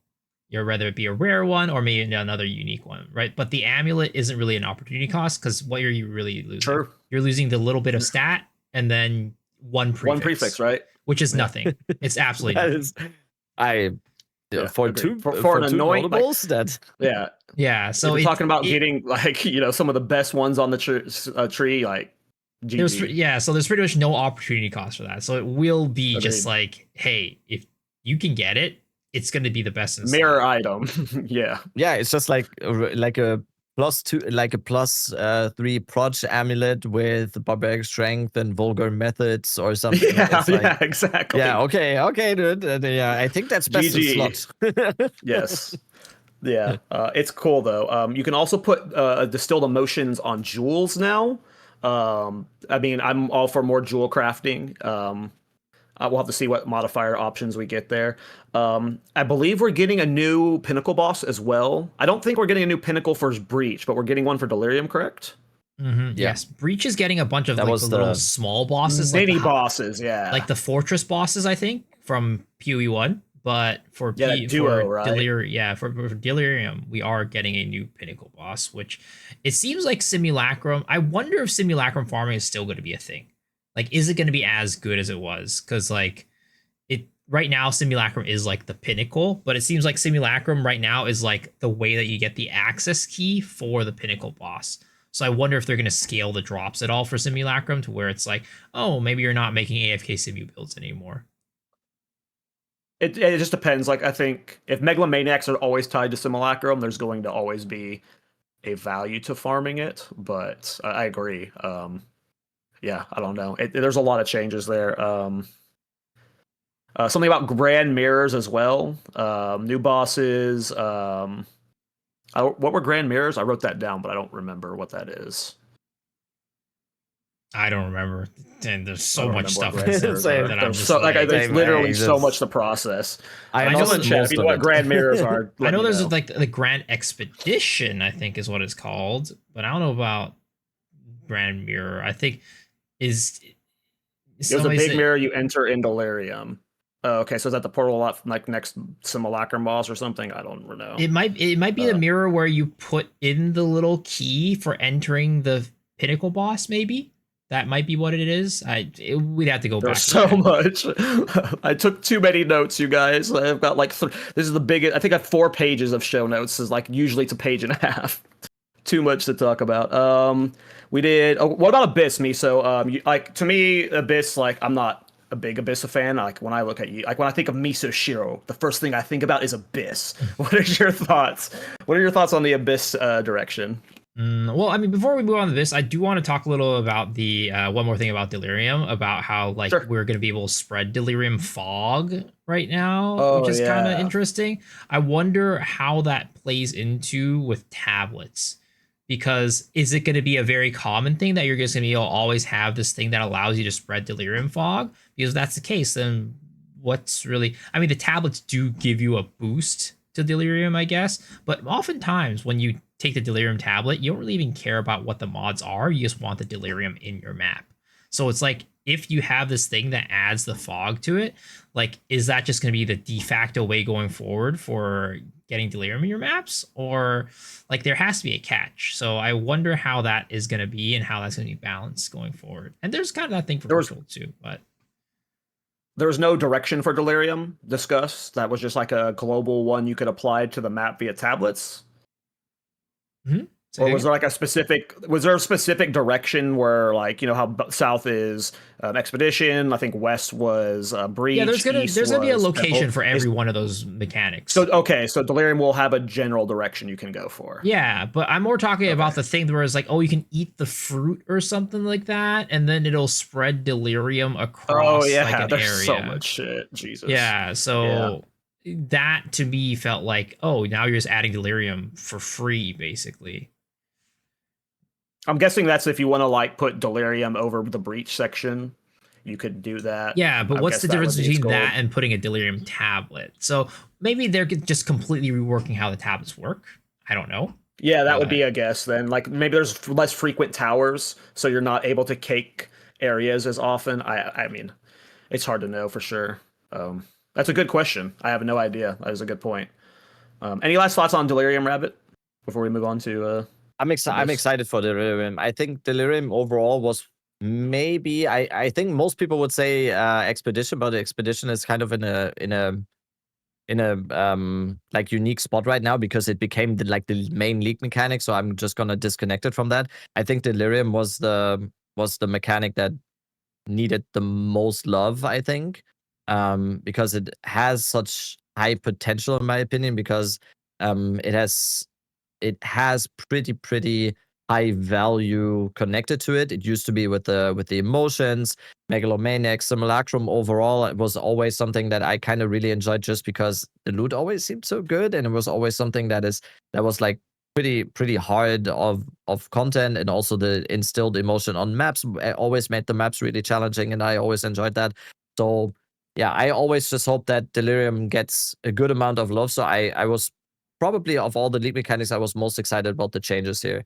I think Expedition, and that's also the reason why I put Expedition on the number 1 spot, still looks like Expedition, I think. And I think Miso said that earlier as well, that he's a little bit concerned that it might just be Expedition. And I think a lot of people will still not enjoy Expedition, even though it has like this reskin, because the issues that a lot of people had with Expedition, at least from what we've seen in the trailer, still persist. It's still placing the things on the ground, getting the remnants. We're still gonna get one shot by some of the remnants probably from time to time. It's probably even extrapolated now because they said the modifiers go over to the next and then to the next and then to the next. And so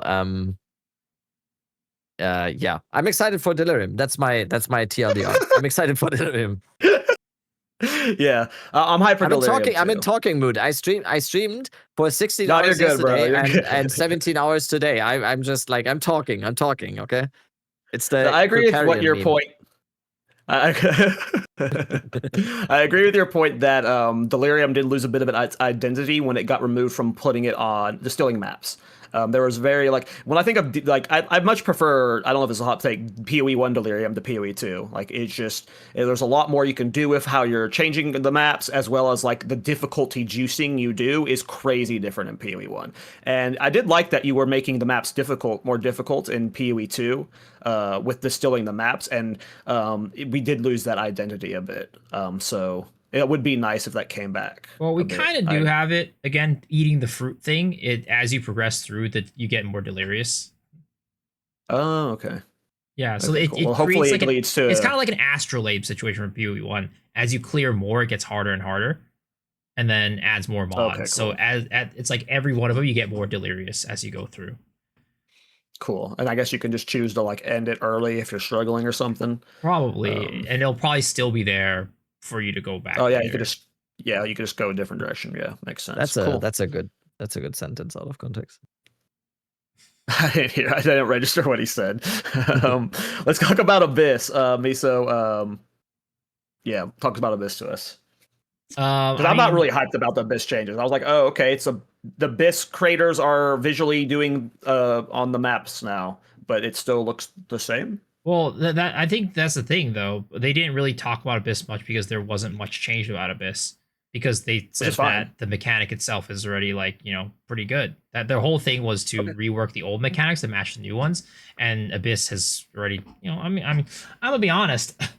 I think Abyss is the probably as close to perfect of a mechanic as you can get these days. I think it's just the best mechanic in the game, and there's no other mechanic that can stand up to it.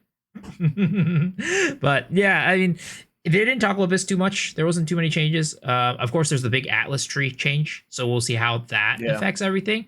But in terms of how they change it to where you don't get the wells anymore until you complete the full Abyss section.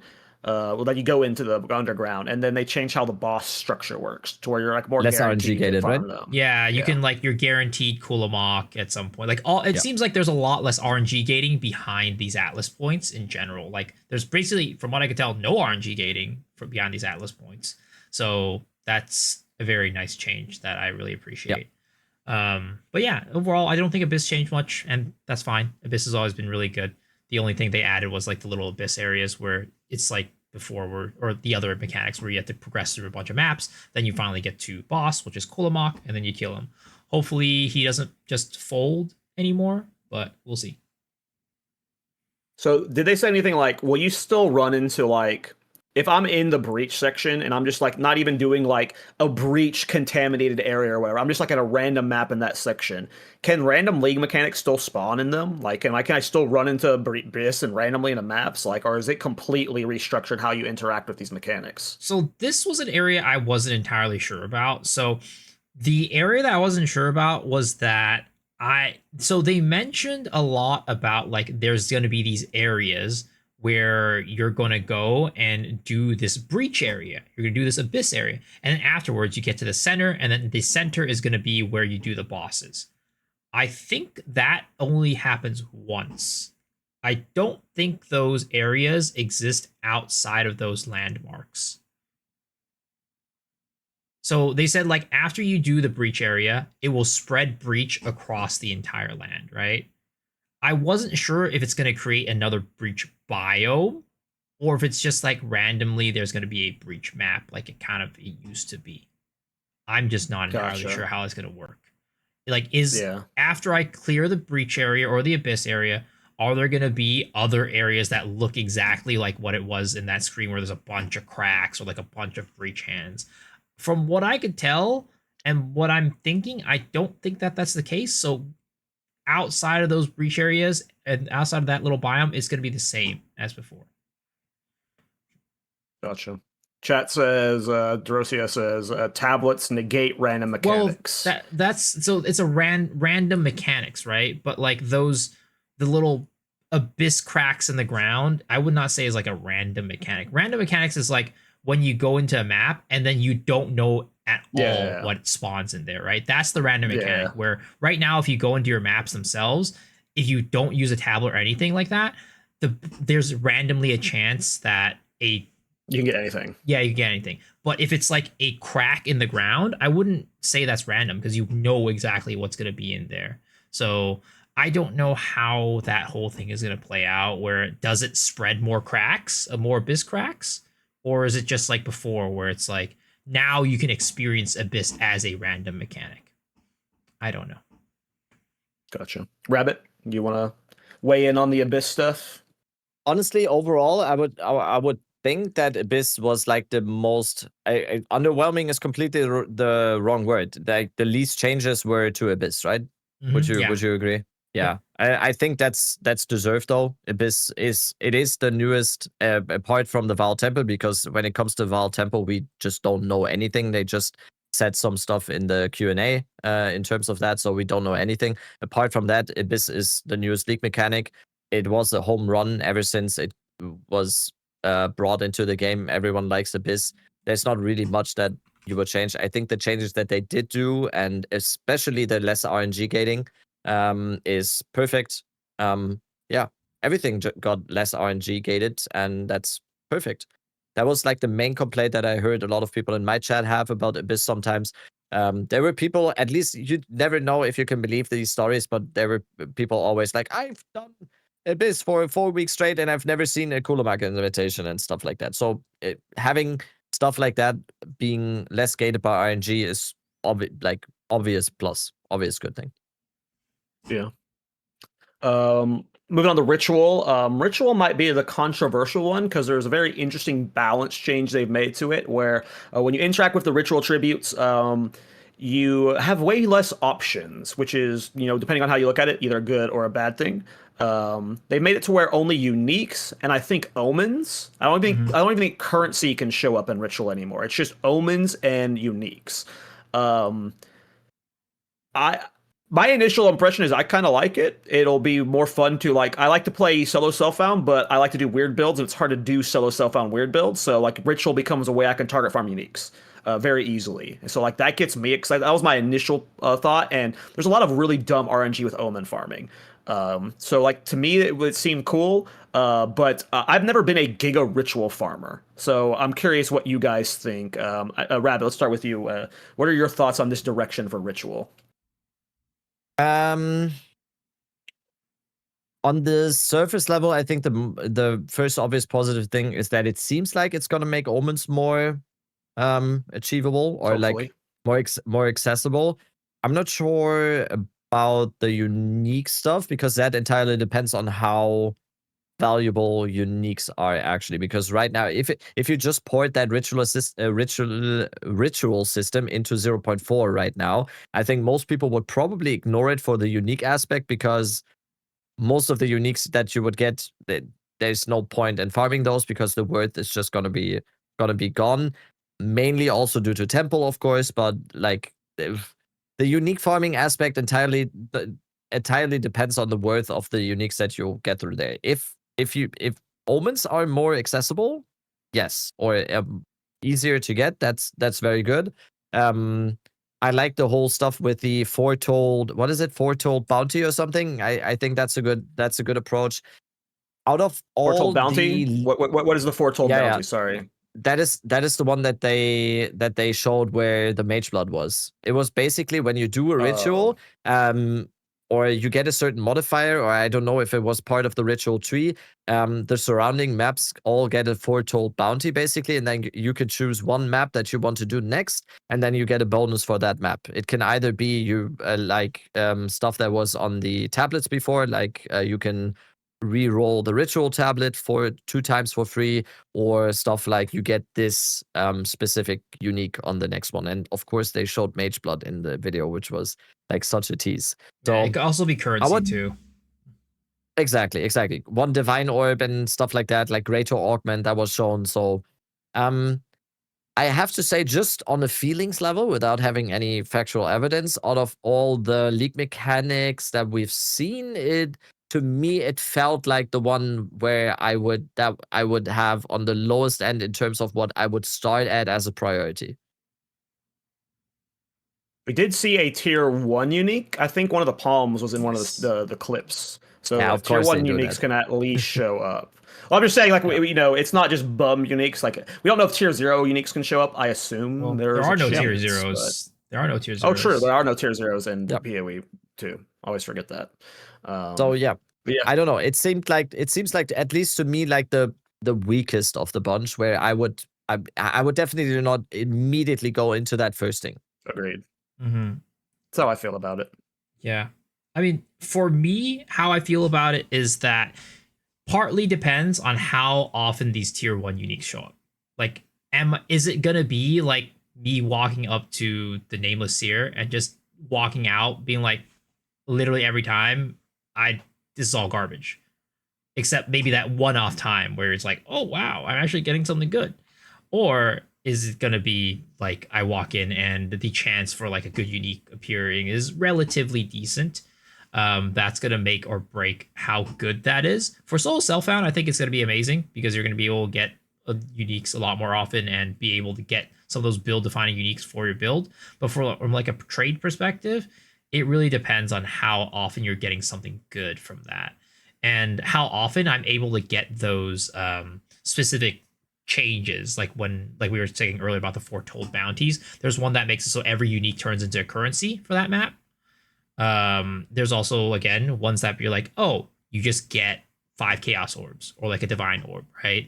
If you're able to supply us with enough of those, then it's overall a positive change because now you're getting the uniques on top of also getting the currencies. But if it's like, hey, those are kind of rare, then it's like, well, I'm just going to walk into these rituals and maybe I'll get an omen if the omen rate does end up being higher. But most of the time, I'm probably walking out with nothing. And I hope that's not the case where most of the time I'm walking out with nothing. Now, there is the thing where the way to get to the King of the Mist or whatever is that you hit the button with your extra tribute and then it fills up the bar. I think that's really cool. Great change. Yeah, because like you almost all the time you'll have like at least a little bit of tribute left over. Yeah. Exactly. So now there's a way that you don't have to do that. Brilliant change. I think there's a new pinnacle boss beyond King of the Mist now too. So we get another pinnacle boss here.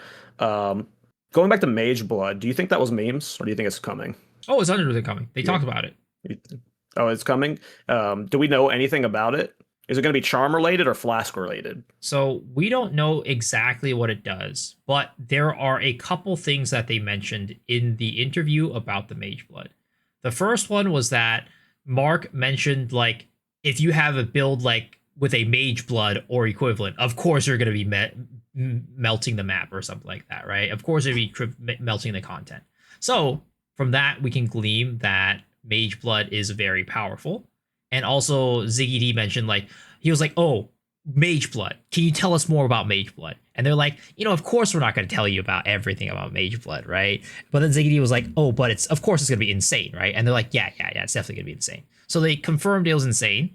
The other thing that they confirmed was that, well, kind of confirmed, was they talk about divine sinks and exalt sinks. And then they're like, well, is there going to be a divine sink? And then Mark's like, we'll see when you find Mageblood.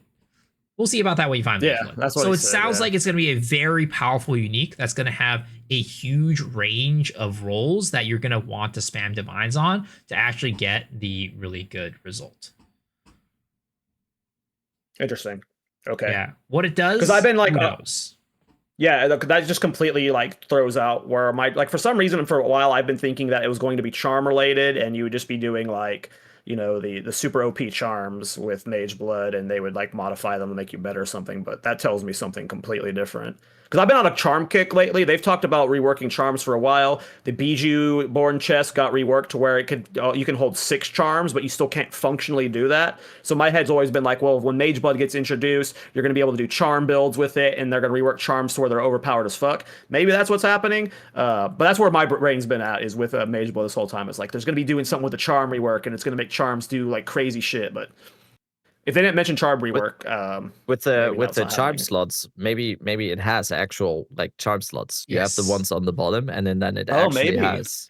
Yeah, it actually has charm slots. It's something. Like right now, Mage Blood is like it can roll with like 1 potion flask, 2 potion, like it has a range of how many flasks you can get. Then the higher the flask number, the more expensive it is.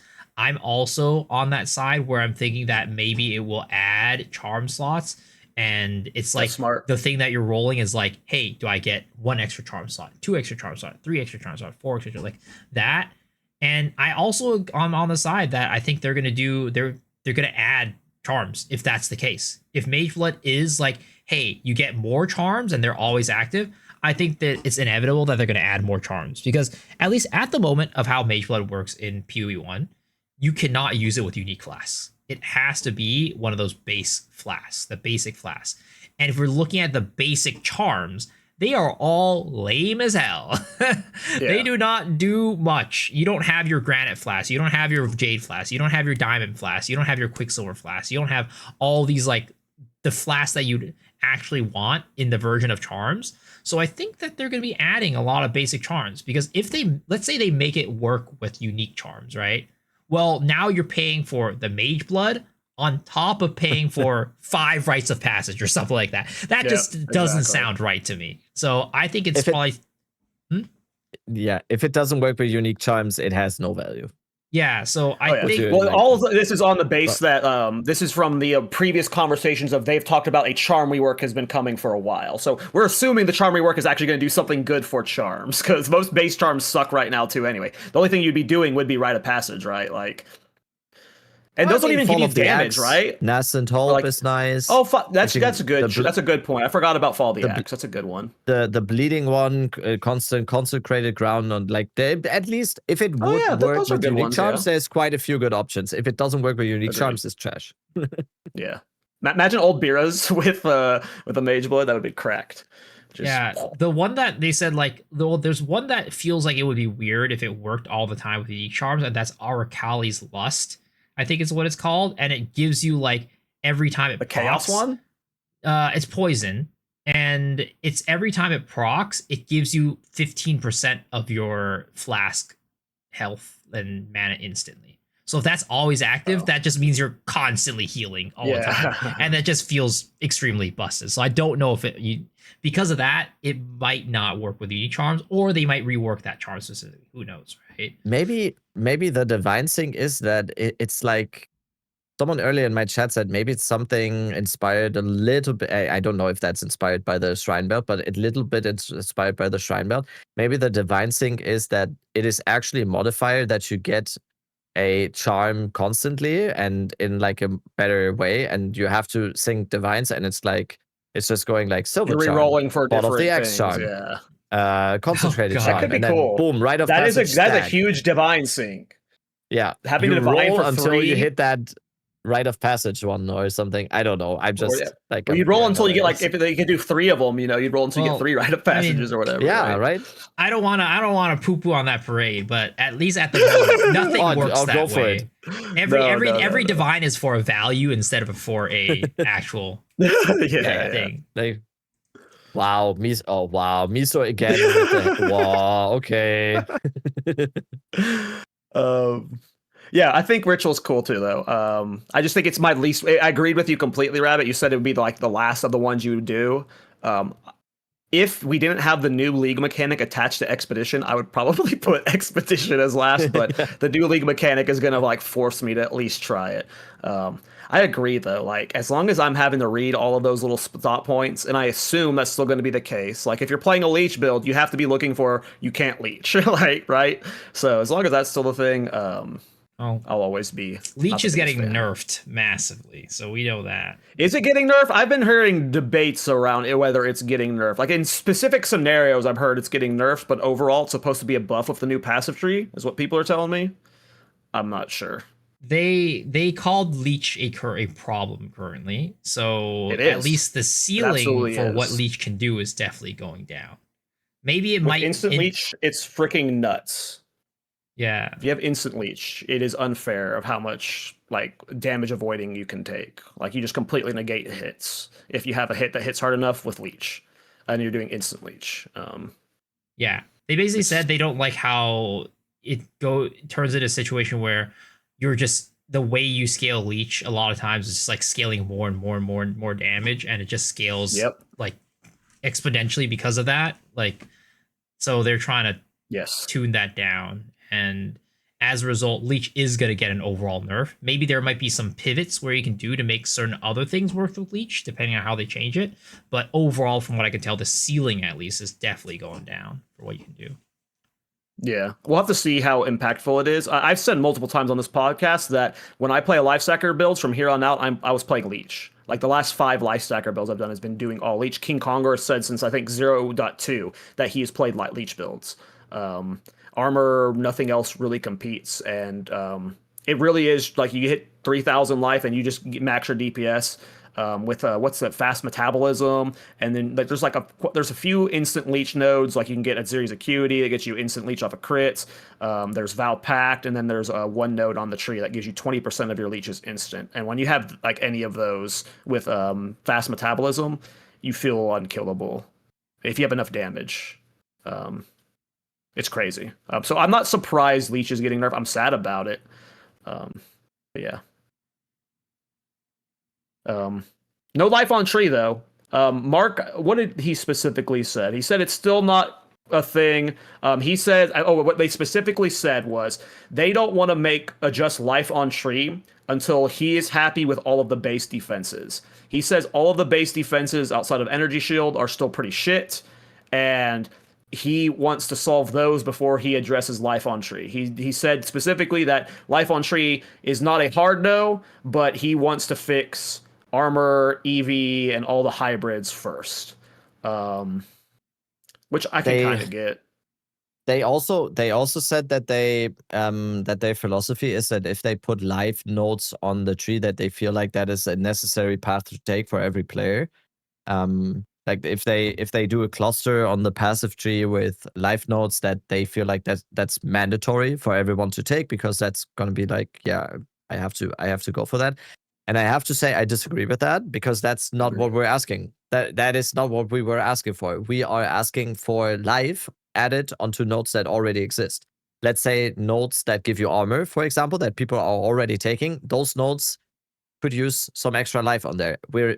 I don't think anyone that was arguing for life on tree was ever asking for specific life nodes just on its own, like a cluster, because is that really above, because you're taking away other nodes already. So that was a point where I wholeheartedly disagreed with them, because I kind of felt like that whole argument that was brought up by the community and by us sometimes over the past couple of months was kind of misrepresented a little bit, because we kind of I think we kind of were asking for a different thing here.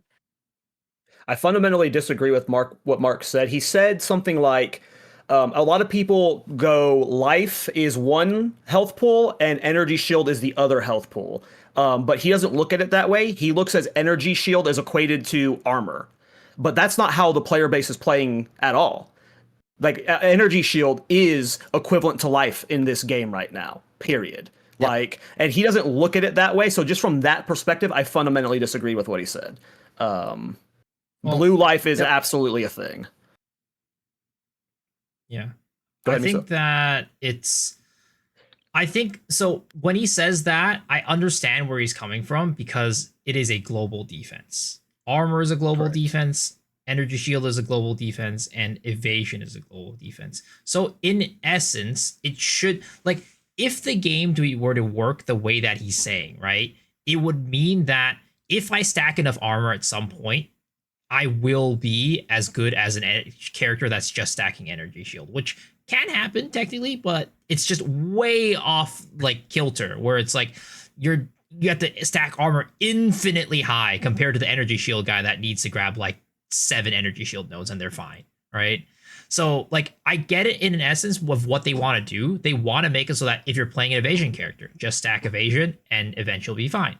If you're playing an armor character, just stack armor and you'll be fine. And if you're playing an energy shield character, just stack of energy shield and you'll be fine. But that's not the case because energy shield is like what you said. It also acts as life. It is, in essence, the same exact thing as life. It makes a lot of sense too if you think about it this way, that if you're just stacking life, you're playing a life stacker like you and Congo are playing, it ends up turning into an energy shield build because at that point, you're not stacking up your mitigation. You're just stacking up your overall life pool. So I completely see, like, I don't know what they're talking about there. And it's like, if you're playing an armor build, you need to worry about 2 things. You need to worry about life and you need to worry about armor. If you're worrying about evasion, you need to worry about 2 things, life and evasion. Playing an energy shield build, you just worry about energy shield. Yep. Yeah, yeah. I mean, I get what he. To go back to what he first said was he wants to then adjust all of the base defenses, get armor and everything up to snuff, and then he's willing to revisit the life on tree thing, which that's great. So I agree with that approach to an extent, but there's just some philosophy things where it just like I don't play the game. I don't feel the way about the game that he's envisioning it. It isn't executed that way. I believe I heard there was energy shield nerfs, Rabbit. Do you know what they were? They didn't say Miso? anything specific. They just alluded. Thought they said they were bringing energy shield down. Okay, they just alluded. Okay. They just alluded to adjustments. That's how I would describe it. There was nothing specific said. I like what he said about armor EV, that we're going to get a lot, like the options for armor EV are awful. It's like a lot of just like, you got to stack, you have to essentially commit to both EV and armor on the tree, which is like double the investment, right? You think so I'm like excited about those changes. Oh, I'm definitely league starting Witch Hunter with the new Culling Strike gloves. With the new Culling Strike gloves and the Culling Strike helmet, non-corrupted, you can get 200% Culling Strike threshold with, like, again, no passives, no jewels, no corruption. So sorry, Witch Hunter with the armor EV buffs. Like, I'm all in, dude. Yep. If Sorcery Ward is unchanged, I can bet all of my worldly possessions on what Carl Turek's League Starter is going to be. That's going to be a very safe bet if someone is willing to bet against me. Even with the Culling gloves, though, it's looking likely. I don't know. I like Culling Strike builds. But yeah, what were we just talking about? We were talking about the defensive layers. Yeah, I mean, I think armor EV. I think they said they're reworking deflection, the formula as well. Mark looked at it and couldn't figure out what the hell was going on, so they're trying something new with the deflection formula. I've only done one deflection build, and I didn't enjoy it. Have you guys ever done deflection builds? I've done a full EV deflection build, and it's just the same thing where it's really easy to stack deflection on gear. It's on your tree, you pretty much don't want to put deflection as much as you can. You just want to stack evasion on your tree. Maybe like a deflection node here or there, but it just suffers from the same problem for me where unless you stack it super, super high on both your EV and deflection, it feels like it's a pretty flimsy defense without life. And also with the problem with EV is that at some point it is designed to where at some point you will get hit. You like if you dodge enough times in a row, that next hit will hit you. And then when you get to that point, your deflection is also a chance that you cannot scale to 100%. So it's like there is going to be a world where you hit that RNG where you're guaranteed to get hit, and then your deflection fails and you just die because you don't have enough life. And that's always been my problem with it. Like deflection in an essence is powerful when it is working, but when it doesn't work, which it will happen at some point, you're dead. And that's why I don't like how deflection currently works. Let's move on to Ascendancy talk. Spirit Walker. I, a lot of people got hyped for it. I don't know why. Like companion minion builds never get me super excited. Like I feel like I should be very hyped for the boss one, but I just feel like there's no way they let it be overpowered, right? Like they're not gonna. These bosses aren't gonna be slapping like as hard as they hit us, right? Like in comparison, percentage-wise to these bosses. So it could be cool. What are your guys' thoughts on the Spirit Walker in general, though? I mean, that's a crazy mechanic to add to the game because, like Mark talked about it in the Q&A, from now on, every time they make a beast boss going forward, they have to take into account Spirit Walker. That's an awesome direction to go. So props to that for sure. Amisa, what's your thoughts? I mean, one word: monkey. I mean, like, how badass is that? Like, is so cool that you can like take over the monkey and just have him slam his pole on all the monsters, throwing back the trauma and the PTSD that we've all experienced over the past couple of leagues. You guys get a taste of your own medicine. Like, I don't know. Is it going to be good? I don't know. We'll see. They mentioned that they're going to be adding more companion nodes and stuff like that. So maybe that will help boost up companions to be at a point where you can make it really strong. I'm questioning like how much of a percent of your spirit pool like the monkey or a boss would take up. So like, is the monkey going to be able to solo the enemy, or do you need other companions along with it? I don't know. I just think it's really cool, and they did mention on the tree like it can like infuse the boss with wisps too, so maybe that'll make it absolutely insane. It's hard to say right now, but either way, I just think it's really cool and goofy, and I'm excited to see what people make with it. I would like to league start it, but I also kind of made a minion build. Too risky. Too risky. Yeah, it's really risky. It's really risky. I already took the risk last league and it did not pay off. So I don't know if I could take the risk 2 leagues in a row. If you're someone out there who's league starting it, we'll make it a build of the week if you can make a montage of you killing every single pinnacle boss in the game with the monkey, like not helping at all. The monkey is soloing the boss, because that's the stuff I want to see from it. Is like, how GGG does like the boss versus boss showcases. We need monkey versus the world and see how many bosses it can solo. Hope it has scaling. What are your thoughts on the Spirit Walker? I'm calling bait. Calling what? Oh yeah, it's definitely bait. It's gotta be bait. I think. Right? It looks like I don't know. It looks like bait. It looks fun. It's gonna bait some people though. I think it's gonna be fun though. There's gonna be crash out clips. I think I can see the clips already of people using the monkey and the monkey's bonking something and it's not doing any damage. Doesn't even kill a white enemy. The good thing is though, it's only 2 ascendancy points. It's not gated behind like 4 ascendancy points. It's just 2. So yeah. I have to say the wild speaker just personally it didn't speak to me. Nothing at all for me, personally. It spoke to me. I thought it was so. I thought it was so fun. I was so excited. It was just. I was so excited. That's funny. I wanted. I just didn't get it. I might be too dumb for it because I didn't understand. Like there were different types of animals involved and like combinations of those, and I think at that point in the stream, I was already like drooling, and my brain wasn't really able to absorb any information anymore. So I was like, I kind of glanced over that. No, it's a super fun concept. That is sure. That is sure. Even if it's not going to turn out to be the best meta build of all time, it's going to be fun. I just saw Crimson in a group chat of mine post all the beast bosses that are currently in the game, and there are some very, very cool options. I just with I don't know. I'm gonna use this platform here with the podcast. I feel like they should change the Queen of Filth into a beast next patch. Then I'm considering the Vaal speaker. Hey, Jesus. Don't you dare call her a beast. She's a lady. Yeah. No, like beast in a good way. Oh, okay. Like, beast in a good way. Like, then okay. I'm if that happens, sure she'd love that. if they make the Queen of Filth tameable, I'm giving you the promise right now. I'm league starting Vaal speaker. I won't ever League start that, but no, I have PTSD from 0.1 minions. Like I just imagine like going through that tower map that has like all the freaking corridors and the fucking giant monkeys like getting stuck trying to roll through it and stuff. I can't get too hyped about minion builds. They're always something I do, when I'm super bored. Wildspeaker does, I think that's an archetype people love though. Like there's definitely like a giga niche for that type of thing. So Yeah.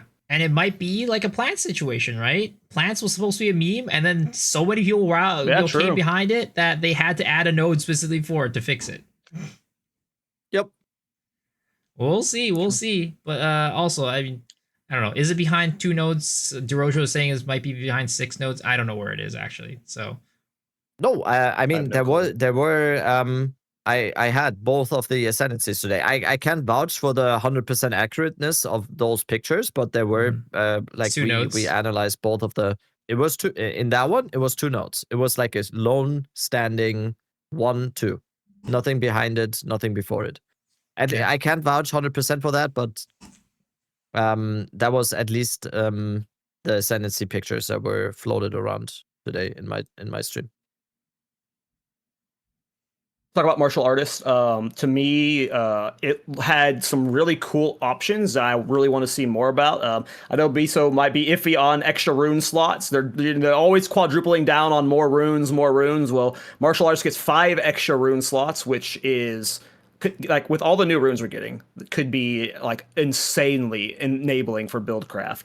But it also had something that I thought was awesome. It was called Way of the Stone, and it transforms the modifiers on both rare or just like any glove with a modifier or unique modifiers. The potential for that is absurd. I think the rare they showed off was like it changing it to gain damage as extra damage and from 3 sources. Like the idea that like there's so many S tier gloves in this game that are uniques with crazy effects. We don't know what they're doing there. That ascendancy from a build craft perspective, when you're talking about we're getting 100 new runes, this against 5 new rune slots, and then this glove thing, like I'm definitely going to be doing a martial artist build at some point just because there's going to be something crazy to do there. That got me the most excited was those 2 things. What about you guys? Go Miso first. I mean, for that one, it looks insane, right? The glove, the Way of the Stone Fist, or whatever it's called, it looks like the possibilities are sky high. Just off of the rare glove, it just like turned that glove into some insanely powerful thing. Now, the way that I see it is that when it comes to the unique gloves, like there's probably gonna be some that are gonna be a direct upgrade, where it's just like this is just a better version of that glove. And I think there are gonna be some where it's a sidestep, where it's like it pivots to the side a little bit. It's not the same glove. It's still better overall, but it might not be useful for your build anymore.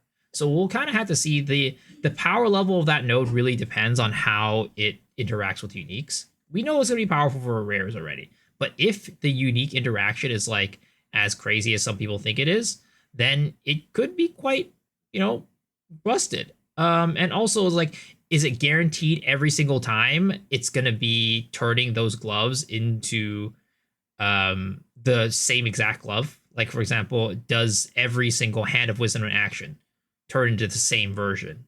Or will it be RNG where it's seeded to where some of them will be like turning into this glove that does this or this one? And does it have anything to do, like, from what I could tell, it probably has to do with the tags, like the tags of the lines.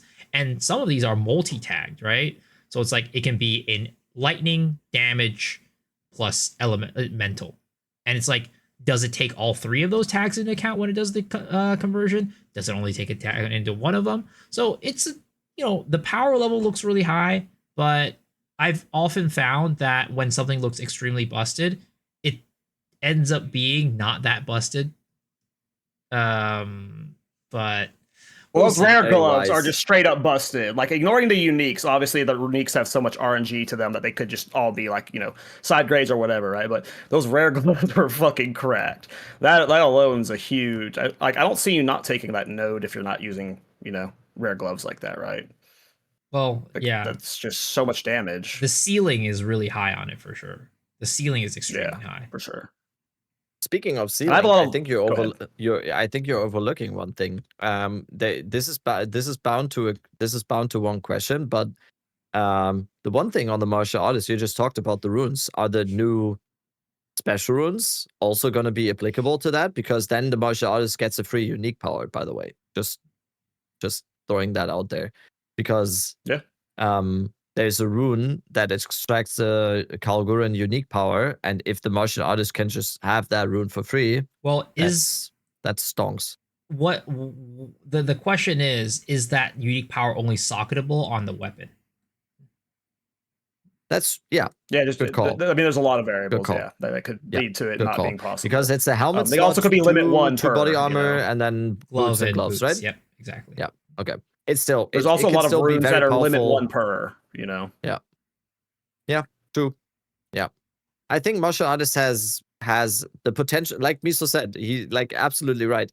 It looks to be pretty busted, but we have been led astray before, where there's as soon as something seems too good to be true, there's always at least the veterans are getting cautious as soon as that happens. It's like, not me, man. I get myself too hyped every time. Like, my brain immediately goes to I wonder what it's gonna do to Painter's gloves. I wonder what it's gonna do to Blue Flame. What's it gonna do to Xeri's Acuity? I'm already fantasizing crazy changes, and it's probably just gonna be mid stuff, you know. It's the $100 bill on the floor with the string attached to it that leads to a bush. It's like, oh, I'll chase it all day. Wait. Chase it all day. Or they could pull a 0.2 and just nerf everything a couple days before the patch actually drops. Yeah. They mean, doesn't it happen pretty frequently where people start theory crafting builds and the GGG will nerf it a day before in PoE 1? Yep. Doesn't happen PoE once or twice. I mean, again, Hateforge got that treatment, and a couple other unique. Oh yeah, Hateforge got bodied. I forgot Hateforge got bodied, and it was still an incredible unique. The one. So it did. Yeah. Sorry.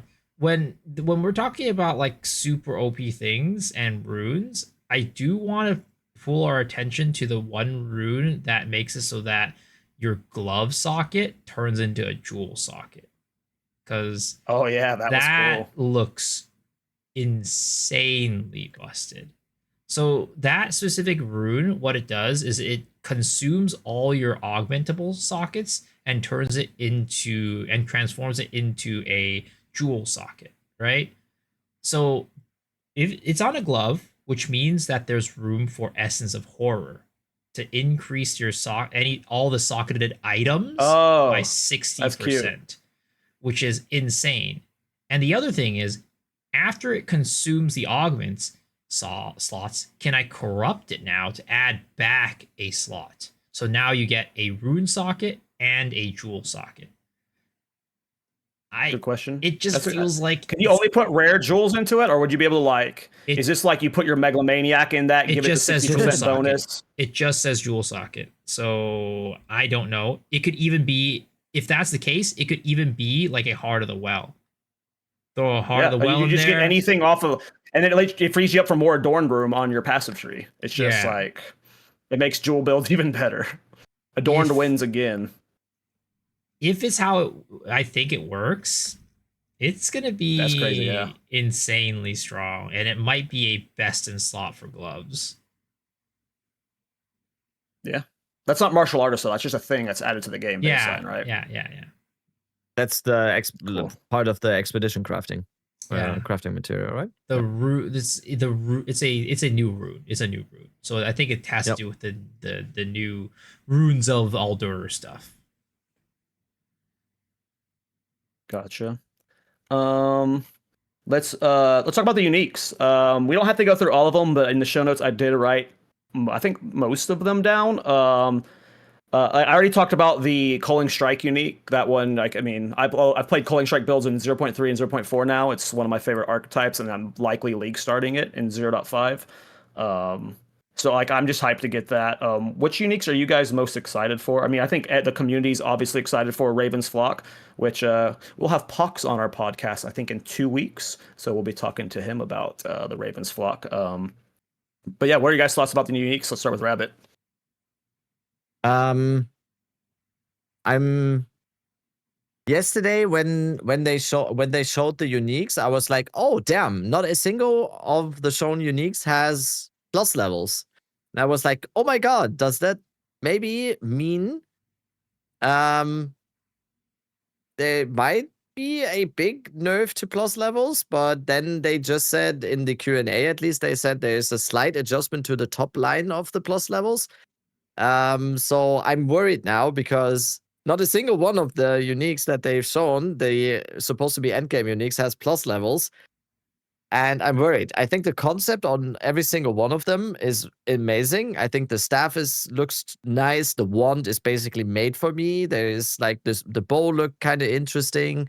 It all depends to me on plus levels again. It's kind of I need to see it in game, because if plus levels is in the same state that it is right now, the uniques, I think there's a high likelihood that the uniques that they've shown will not be able to compete once again with all the rare weapons that have plus levels.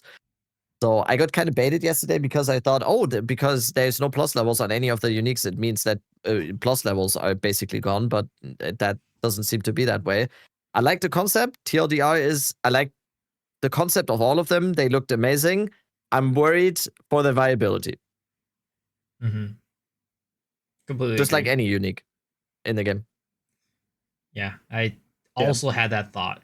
And maybe I'm crossing my fingers that whatever they're doing to the top end, what they said, right? Cutting off the top end a little bit and pushing up the bottom end, maybe it'll be enough to at least make them not extremely strong, but at least viable.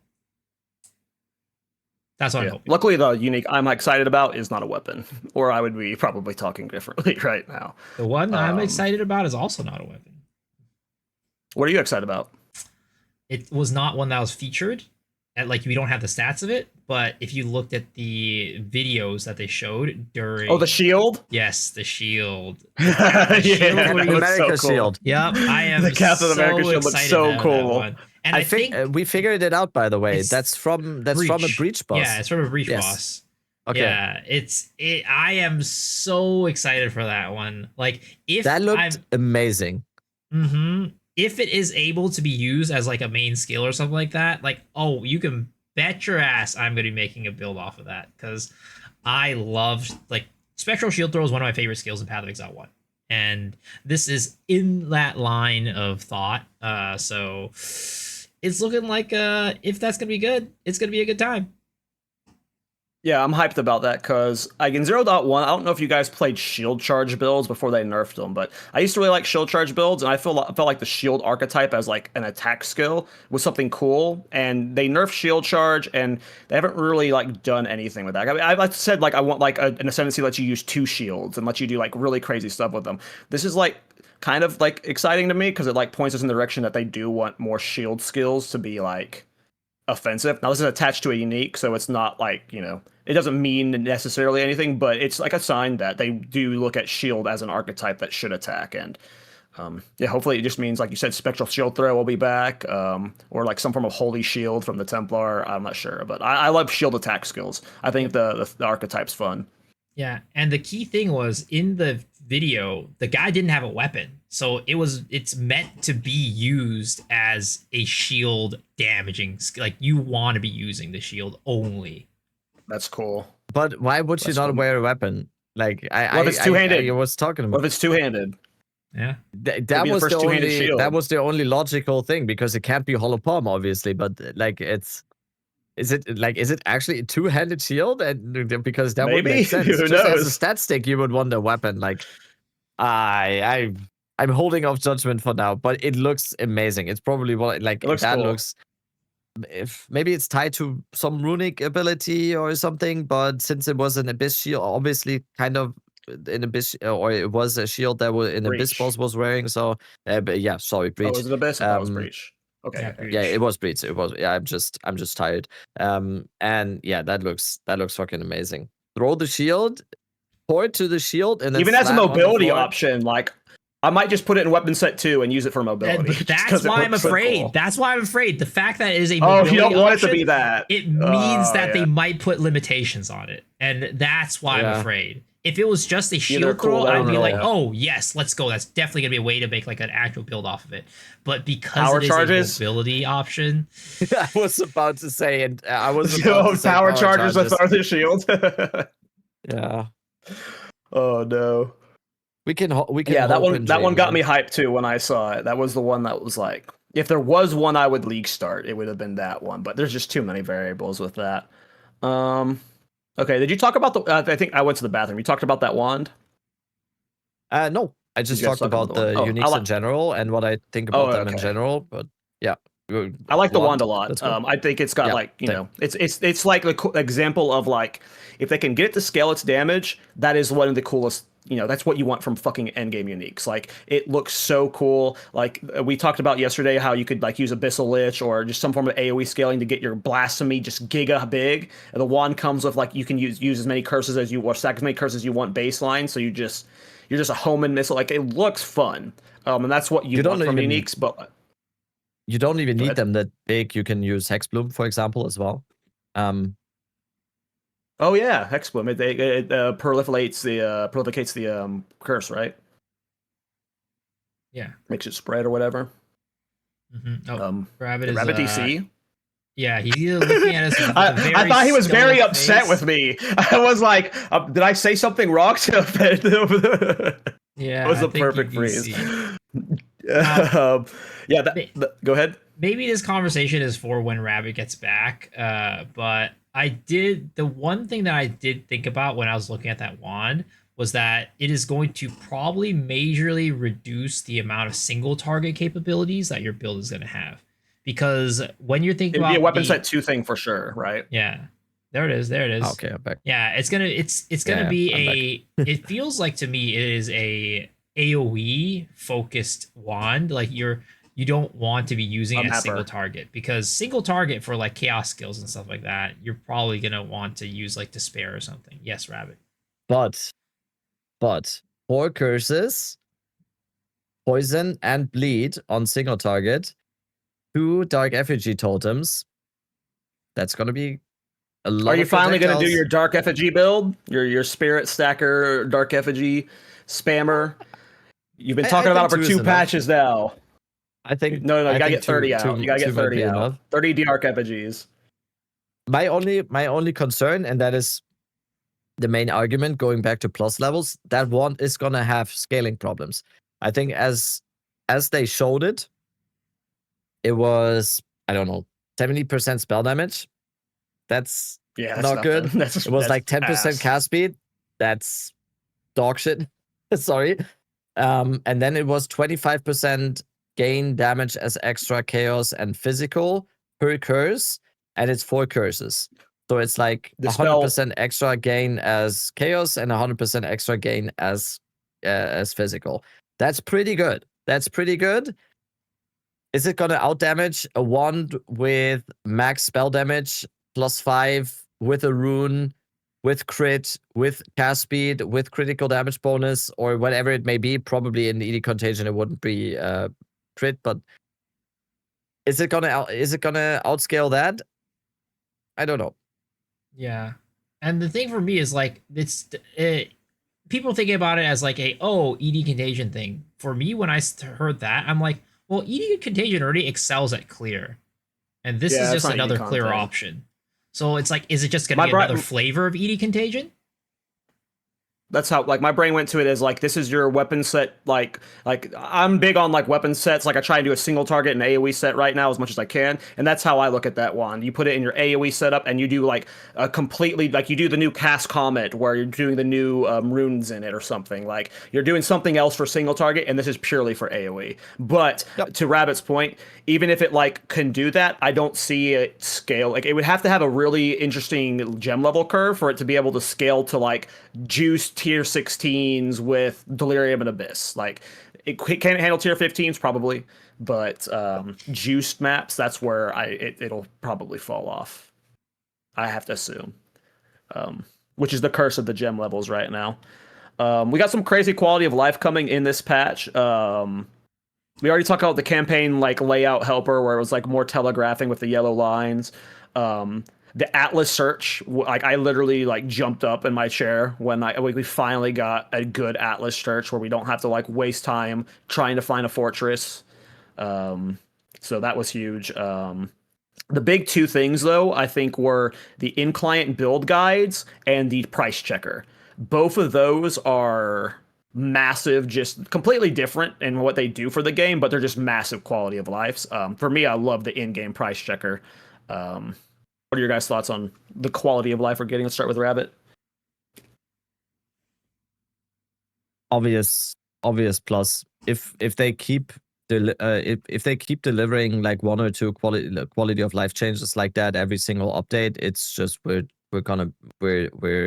just very good. The last one was async trade. Now we get a bunch more.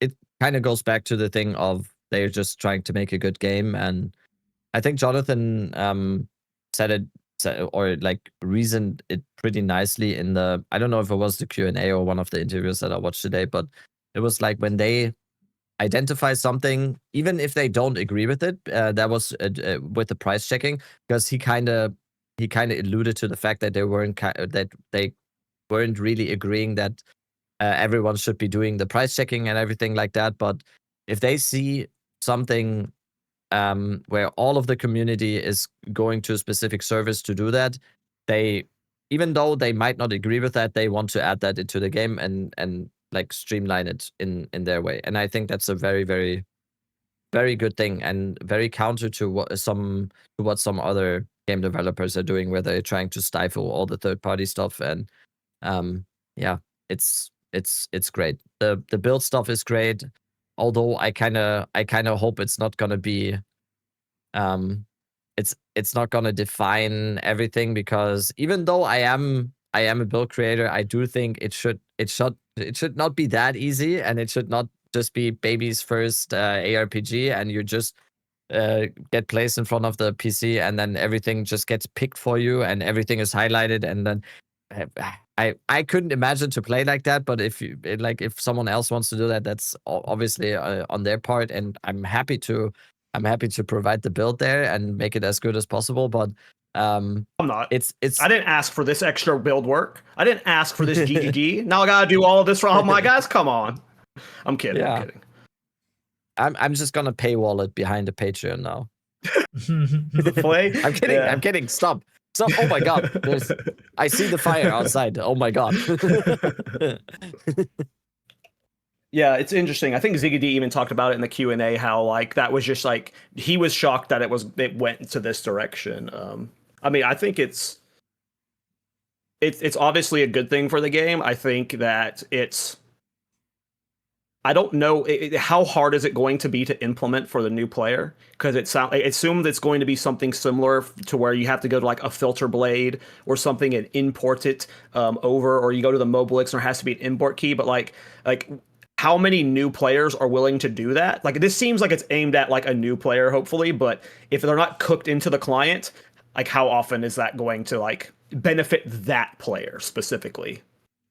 I personally just see it as more of a quality of life. I don't think it's gonna make the experience like easier or harder for like. I don't think it's gonna be opening up an entirely new group of people that have never used build guides before and are finally able to use a build guide. It's just a quality of life thing where it's like now you don't gotta alt tab as much anymore. That's how I see it. Yeah, that's a good way to phrase it. No, that's perfect. That's great. Yeah, and they did talk about how there's a potential that they might have a thing where you can press a button and do get somewhat of like a build made for you type of situation. They did allude at that as something that they might be working on. So it's going to be separate from the build guide stuff. It's more of like a, hey, if I'm walking in here with no idea what to do, there is going to be a solution that I can press this button and it'll help me out in some way. But for the actual implementation, I see it as more of a quality of life where it's like now you don't have to alt tab. Now it's just in the game. as opposed to something that's like, hey, now everybody's gonna be able to just like make perfect builds. I don't see it that as all. Yeah. Yeah, I think Kadoshin says it well in chat too. He says like even if you're doing it for your own self, not even a build creator, like you don't have to alt tab ever. You just like you set up your build to where it's in game, and like even ignoring it as a guide. If it's your like you're essentially importing your own POB into game, like that just seems like a massive quality of life. That's the best way to look at it, I think. Yep. And as it stands right now, unfortunately, console players are getting the short end of the stick again, because this will not be something that they can get, at least for now. Later on, they will try to implement something where you can press like a link to import it to your account, but at the moment, it's only file based. So sadly, console players will have to wait on that one once again. But there are other QOL stuff too, which was cool, like Atlas searching, which, you know, finally being able to search the Atlas. Things like the fragment stash tab, finally we're getting. Oh, yeah, that's thank huge. Goodness. And when it comes to the trade price checking, I think that I would get like the biggest win is for console players. The biggest win for that. Yeah, that's a good point. Players.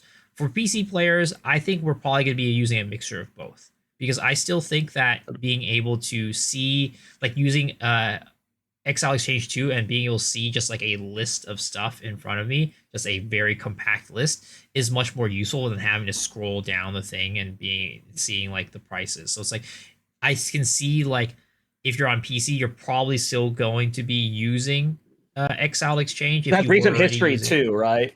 Hmm?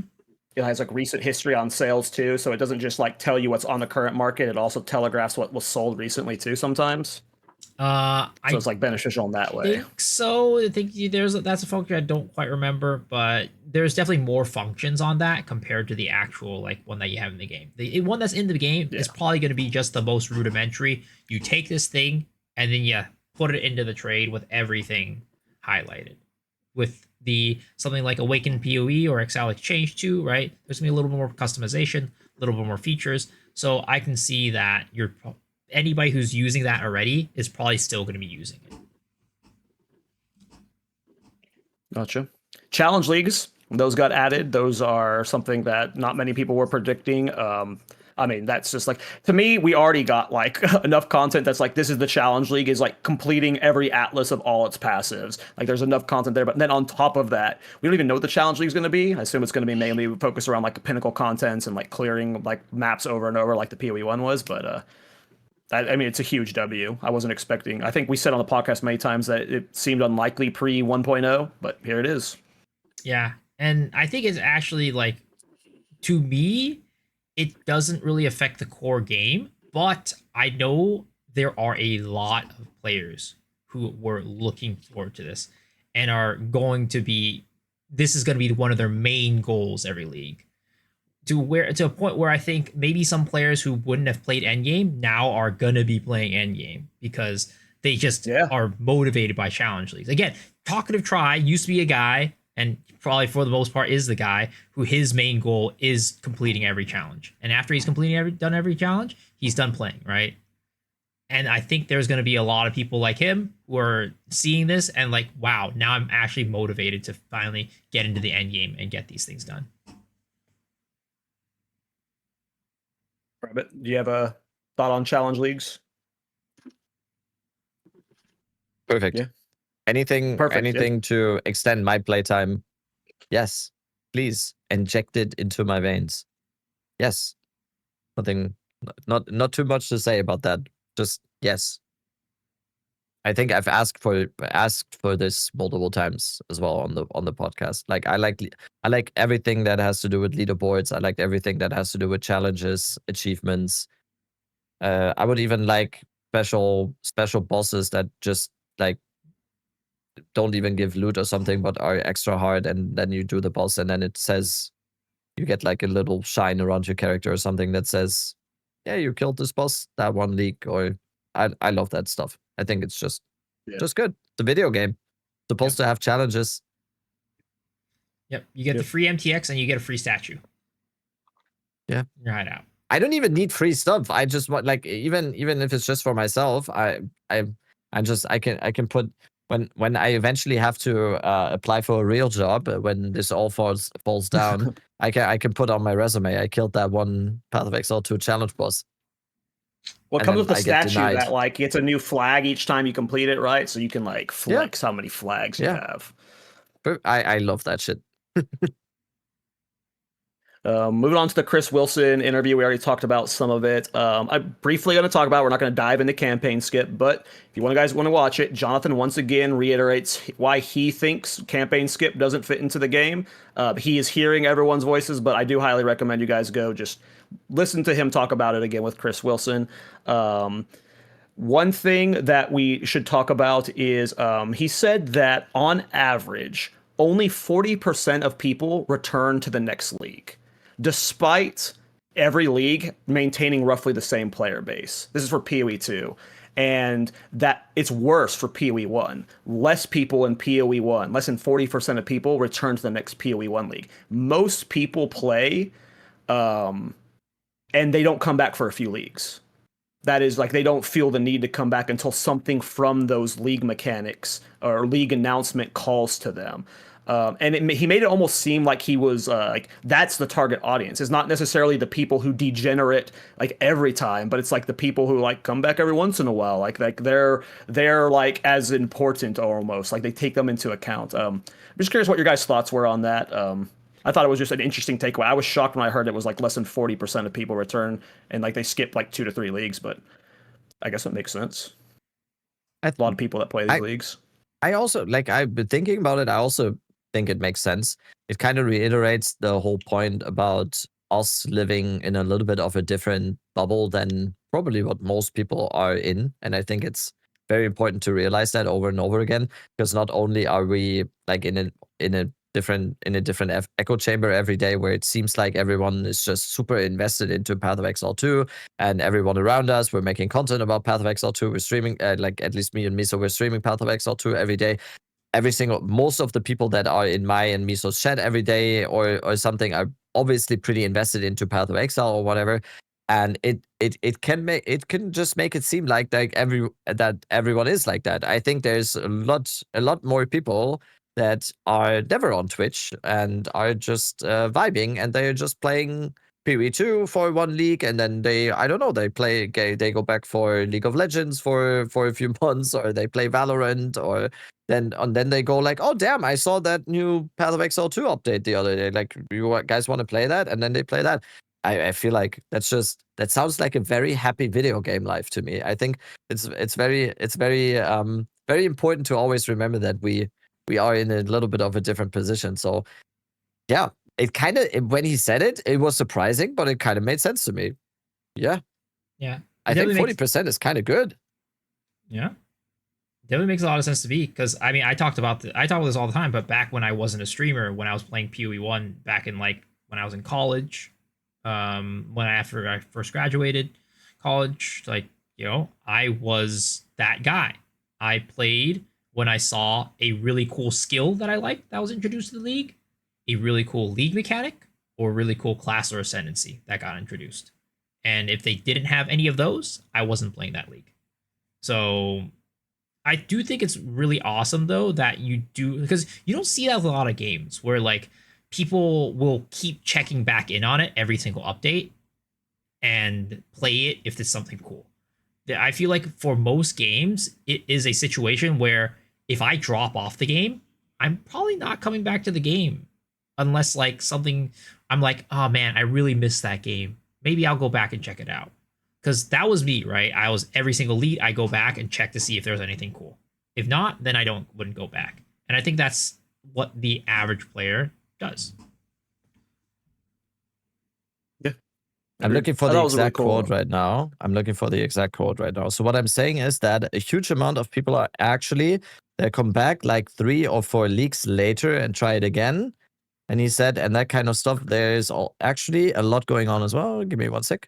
I want the exact quote right now. So for PoE 1 launch, you might only get like 10% or 15% truly new players a league. And then it's like 40% of people who played the last league are also playing in the next league. That is the quote. just as a clarification. Yeah. The biggest takeaway was like he said the rest 3 the to 4 rest is made leagues out of is usually people when who they come played back. several leagues ago. Just Yes. to get the exact quote here, I just had to pull it up because we were almost fact checked in chat. It might have been slightly misquoted. I have chicken scratch on my my show notes. The last thing I want to talk about, this wasn't related to. Oh, it was related to this interview. He said one of the interviews I saw. He said that there once again confirming that there will be a couple classes missing for 1.0. And for him, 1.0, the main focus of 1.0 is campaign. It's like everything about 1.0, like not everything about 1.0, but the main focus is campaign. And to just go back to the 1.0 discussion, this is the last league of early access. 0.5 is going to be a long league. It's going to have, I think, 2 fluff filler leagues or something at some point. And most importantly, something I've bitched about so much on this podcast, we're actually going to get mid-league balance patches and updates. Hopefully more consistently than not. But yeah, it's what we were. I don't know if worried about was the right word, but it's starting to look like this was going to be the case. Thoughts on the eluding 1.0 after Exile call, guys? Miso? First off, again, I think the Po2 DB guy is an absolute. He has insider knowledge. There's no way he could predict all of this without having insider knowledge. So that guy. I hope maybe I should contact him to see who his connect is, because I want that information too. But the other thing is that as it stands right now, I think with the amount of content that we have right now, the 6 to 7 months or whatever that we have to wait, honestly, I don't really care too much about it. Yeah, I don't care. Because there's so much content that I'm just like, can I even explore all this within the normal league time? And the answer is probably no. But also, they're doing like the mid-league, like they even talked about like potential economy resets in some of these event leagues. So in essence, it's kind of gonna be like we're gonna have a new league in the middle, and they say they're gonna be doing balance changes and maybe even making massive overhauls to like the passive chill tree to a point where it might even feel like a new league with the amount of changes that they add into the game. So I'm actually not very sad at all, and I'm looking forward to seeing what they bring up and what they make with these event leagues and what type of changes they're bringing. It's more good news than bad news for me in that aspect, and gets me very excited. And it does go back to like where I wish they kind of did more stuff like this before. Maybe even 0.4, where it was also like a 6-month league. It could have been cool if they had something in the middle. But I get it, right? They have manpower issues. They have, shortage of staff. They have too much stuff to do in a too little bit of time. I get it. But it would have been cool. Mr. Rabbit. He said in the interview with Chris Wilson, which I can only say everyone should watch. He said like something really good as well, which made me even more understandable of what is happening. And I didn't even I kind of knew that would be the case, but it kind of made me even realize it more, that he was like, they just want to have the game out now, and everything on their horizon is always just going to be target focused onto getting to 1.0 and getting the game into a released state like that. And I totally understand that. And if the need is to have and to do all this work in the background now and to have these long leaks, I'm all for it. If an update like this is on the other side of that, to lay the base even more for then being able to adhere to the 4-month cycle once the game is released, I'm all for it. It's once again, it's the whole meme of let them cook. I am all open to letting them cook. I'm excited. I'm excited for the future. I think it's very, very understandable what happened, and we'll see. Campaign is obviously a focus. That's what you kind of led off with on this topic. Campaign is the obvious focus for 1.0. There's going to be a massive amount of players being introduced to Path of Exile for the first time with this release of 1.0. I think we will see a massive marketing push. The game will be free to play on Steam, which is a marketing tool on its own. the campaign has to hook people in. That it's just all of us that have played the campaign for the 67th time now, over and over again. Of course, we have a completely different view on all of that. We see the campaign mostly as just a hurdle to get into what we actually want, is the new league and the endgame and everything. But we cannot forget, if we want to be, if we want the game to be successful, there's gonna be a ton of people that are gonna play the campaign for the first time once the game goes into 1.0, and the campaign has to be polished. The campaign has to be intuitive. It has to be good. It has to be on a good difficulty level for all players, and then everything else is just gonna do itself. And that's why I totally understand what their focus is now. And Act 5 and 6 is probably going to be amazing. And all of the other stuff that they're doing, they kind of like right now, we already see that they are definitely working on stuff to make the campaign more streamlined. And yeah, let's go. Yeah. Big hype. All right, we're going to be wrapping up soon. We got the stuff that we haven't touched from the Ziggy D Q&A. We talked about the Leech stuff. We didn't mention, I don't know if we talked about it heavily, but the plus skill levels is being minor adjusted. The base, the floor and the ceiling are being pushed closer together. Fingers crossed that makes something. Did we talk about rarity not being touched again? It's being pushed back to another patch. They I think said that they don't know what to do yet, right? They still don't know what to do with it. Yep, exactly that. Yeah. So. What I gleaned from that part of the conversation, it was a little bit convoluted because Jonathan went on this whole rant about like, verticals and like being able to like farm certain verticals. But what I got from that was overall, like, they are still not happy with the state of rarity. They don't like it. They still plan to change it. And when they were talking about the whole verticals thing, I think they were talking about like being able to pull different levers for farming certain items at different times. Like maybe at this point in time, it's like more profitable to farm Breach or whatever, or at this point in time, it's more profitable to farm Abyss, and having the agency to pull on a different lever and change your approach is like what they're trying to look for. And they were hoping that rarity would be like that, where it's like, oh, maybe farming raw currency is the thing to do now. But right now, as rarity stands, it's not a lever. It's just a blanket, hey, you want to have this for everything. And they want to avoid that. So that's why they're unhappy with how rarity is right now. And they're looking for a way to fix it, but they haven't really figured it out. Good summary there. You talked about this on your stream today, Rabbit. Chronomancer is getting buffed, and I agree with you completely.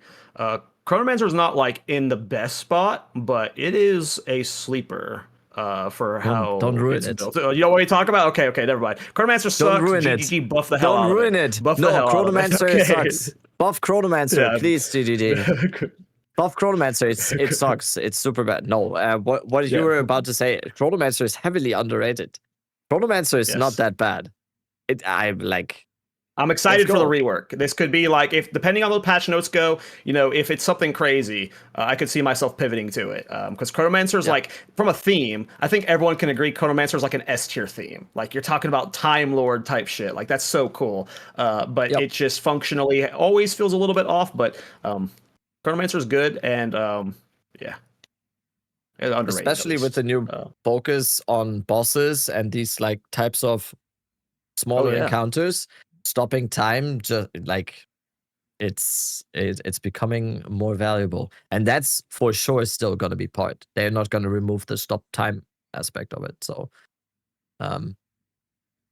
we hope at least. Chronomancer sucks.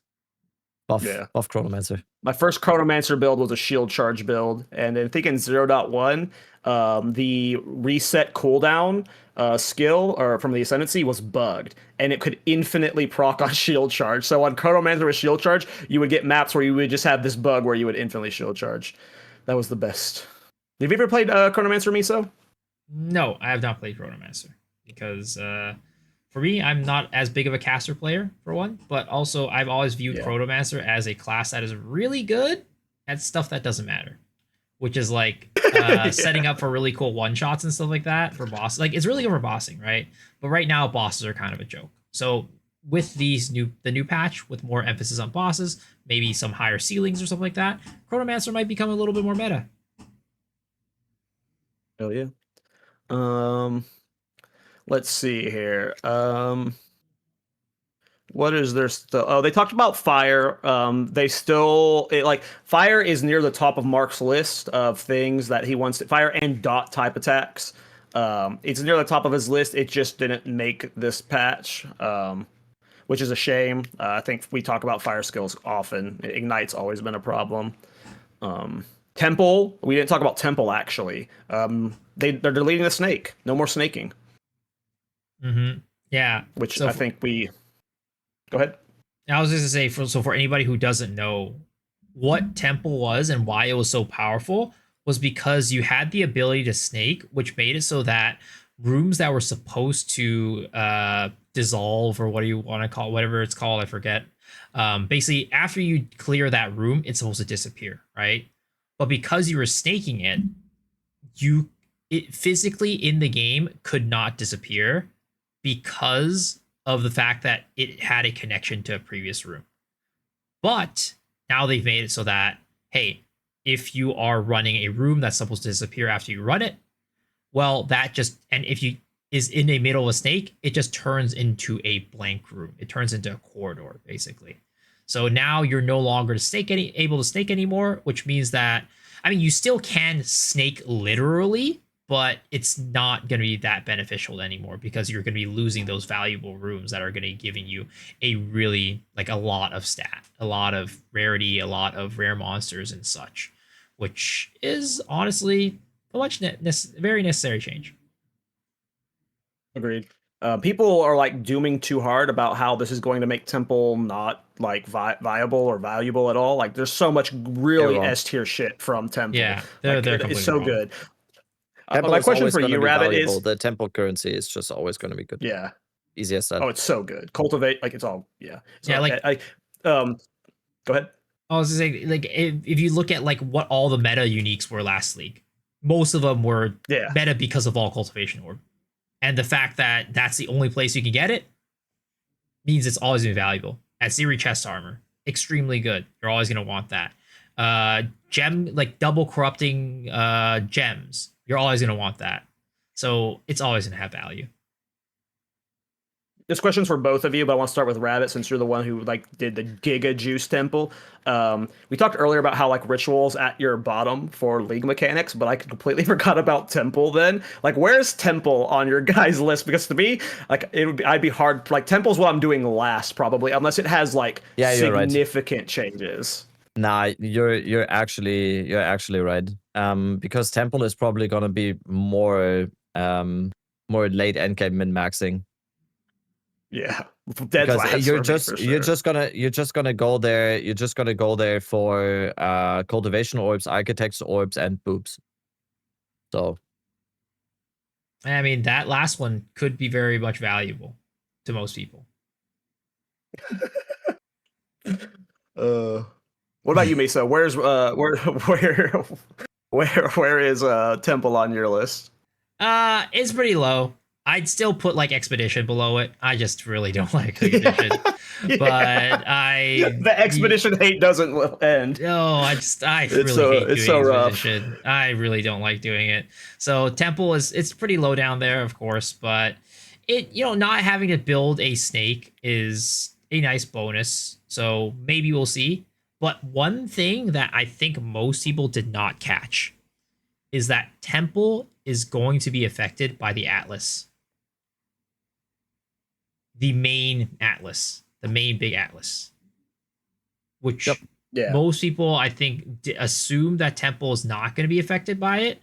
But Mark specifically mentioned that for things where it's applicable, it will be affecting it. Because that's not how it works in PoE 1, where the tree, like if you're going to delve, right, the only thing that you're affecting is like how much like ore you're getting outside of the delve, the Varsite or what, not Varsite, what? Sulfite, yeah, sulfite. Like how much sulfite and stuff that you're getting, right? That's all it affects. But in PoE 2, even though Temple is an out of map mechanic, it's still gonna get affected by the abyss, the actual tree. So we'll see how powerful that actually ends up being, because that was not the case this league, I'm pretty sure, where the Temple was not affected by the Atlas. So next league it will be. So while we are taking away some power, we're also bringing back a little bit of power to temple as well. Yeah. They both specifically said in the Q&A that and we've all been saying this and know this, but the level of currency that Temple was printing was unacceptable to absurd degree. Like that is not something they ever want in the game. So, for anyone who thinks that's going to be the norm, hopefully it's never that bad again. Last two things I want to mention is they said that this patch is not a big balance pass. There are some balance changes, but do not expect a massive meta shakeup in terms of how they've renumbered skills.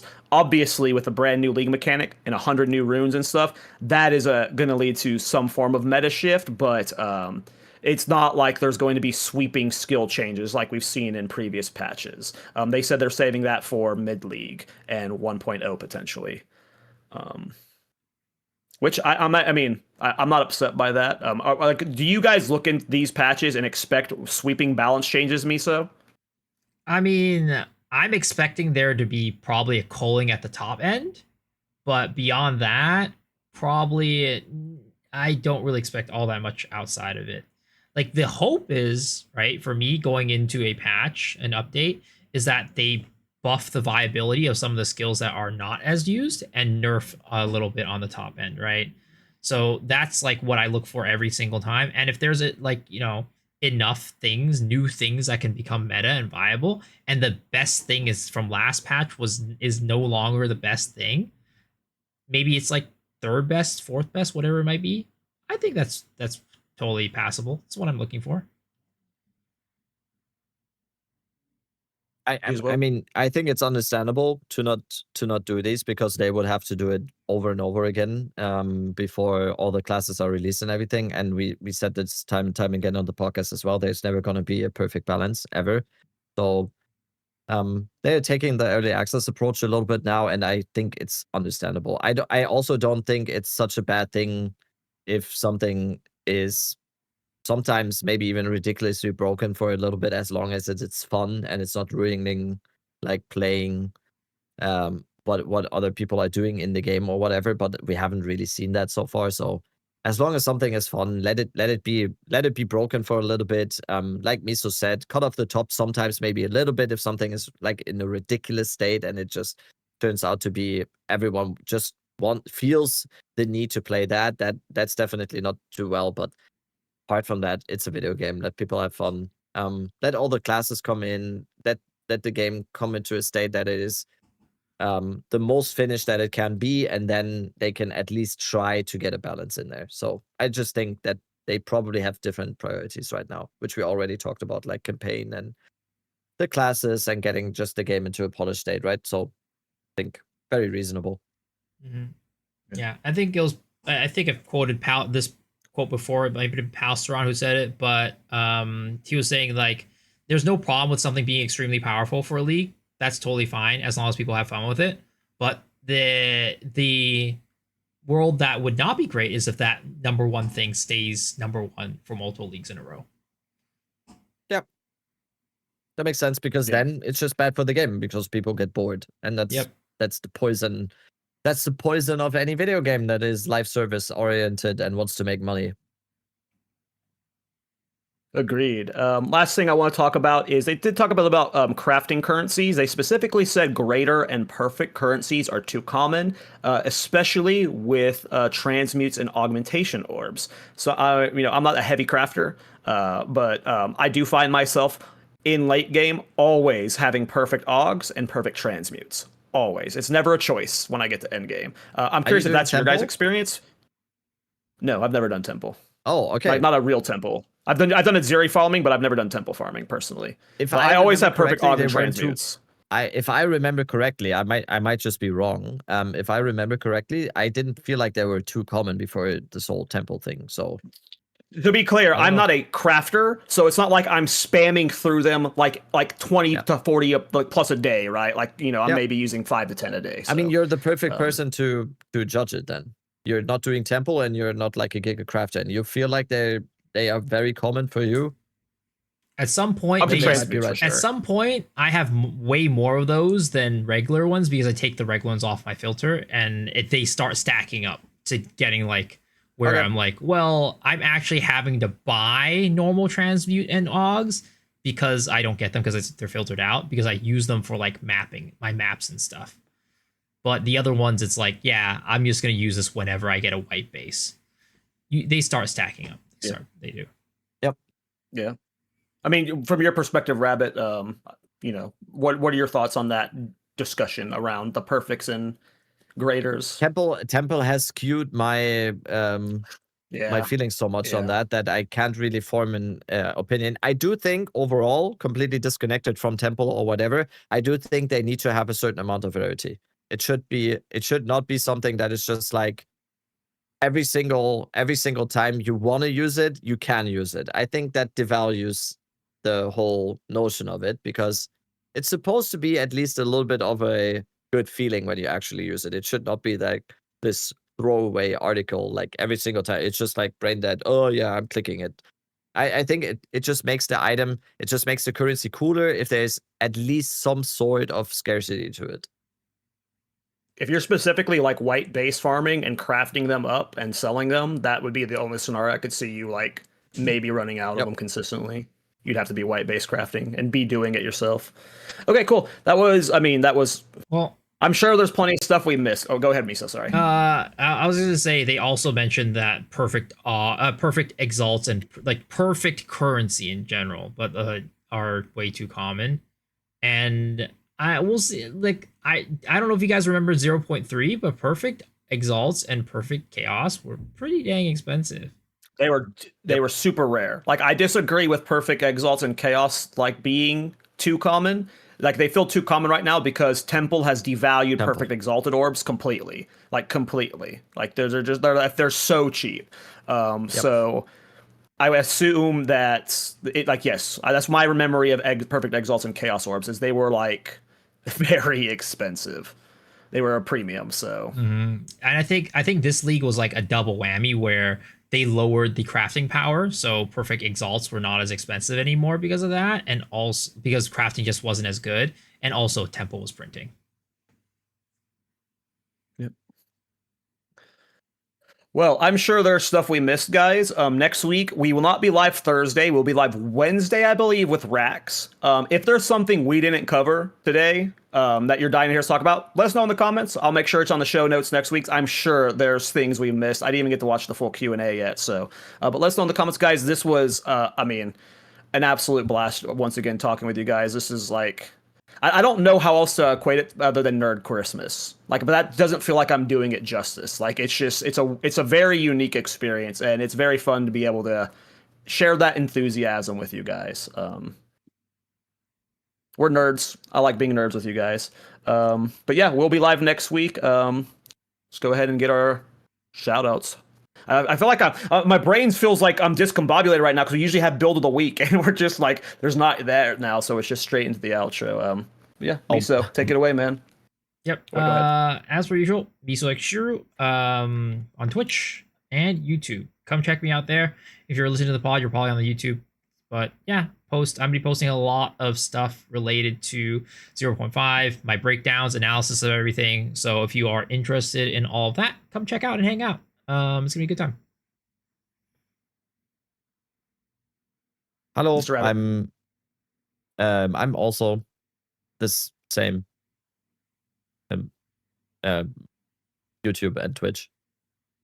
Hello. Hell yeah. Hell yeah. Hell yeah. Yep, I think we'll all be excited. Updating. We're excited. Yes. Excited. Very excited. He's had had 2 long days of streaming. Like, yeah, we're going to ExileCon. Yeah, I can't wait. Sorry. Yeah, I streamed. I just looked at my Twitch. I streamed, not including this podcast, from yesterday and today. I streamed 32 hours. Jesus, man, no way. Not including this podcast, I'm good. by the way. I'm good. I'll stick to the podcast. I'll take tomorrow off. It's flea market time tomorrow. I'll do watch repair tomorrow and go to a flea market. I'm not talking about Path of Exile tomorrow. Yeah. We're going to be talking about a lot of packs of Exile in the weeks to come, though, as we are getting closer to launch. Again, next week we have Rax on. The week after that we have Pox on. And I think the week after that is Captain Lance. So we got 3 back-to-back weeks of just awesome guests. Absolute In 2 weeks. guests. Yeah, just crazy. Just absolute crazy. Oh. But thanks for hanging out, you guys. Once again, if you're bored, join Dead Rabbit chat. Ask them about the campaign skip. Bye. No, you're supposed to say rate us on Spotify. God damn it! Oh, my bad. I keep messing up that. 5 stars on Spotify. It really helps.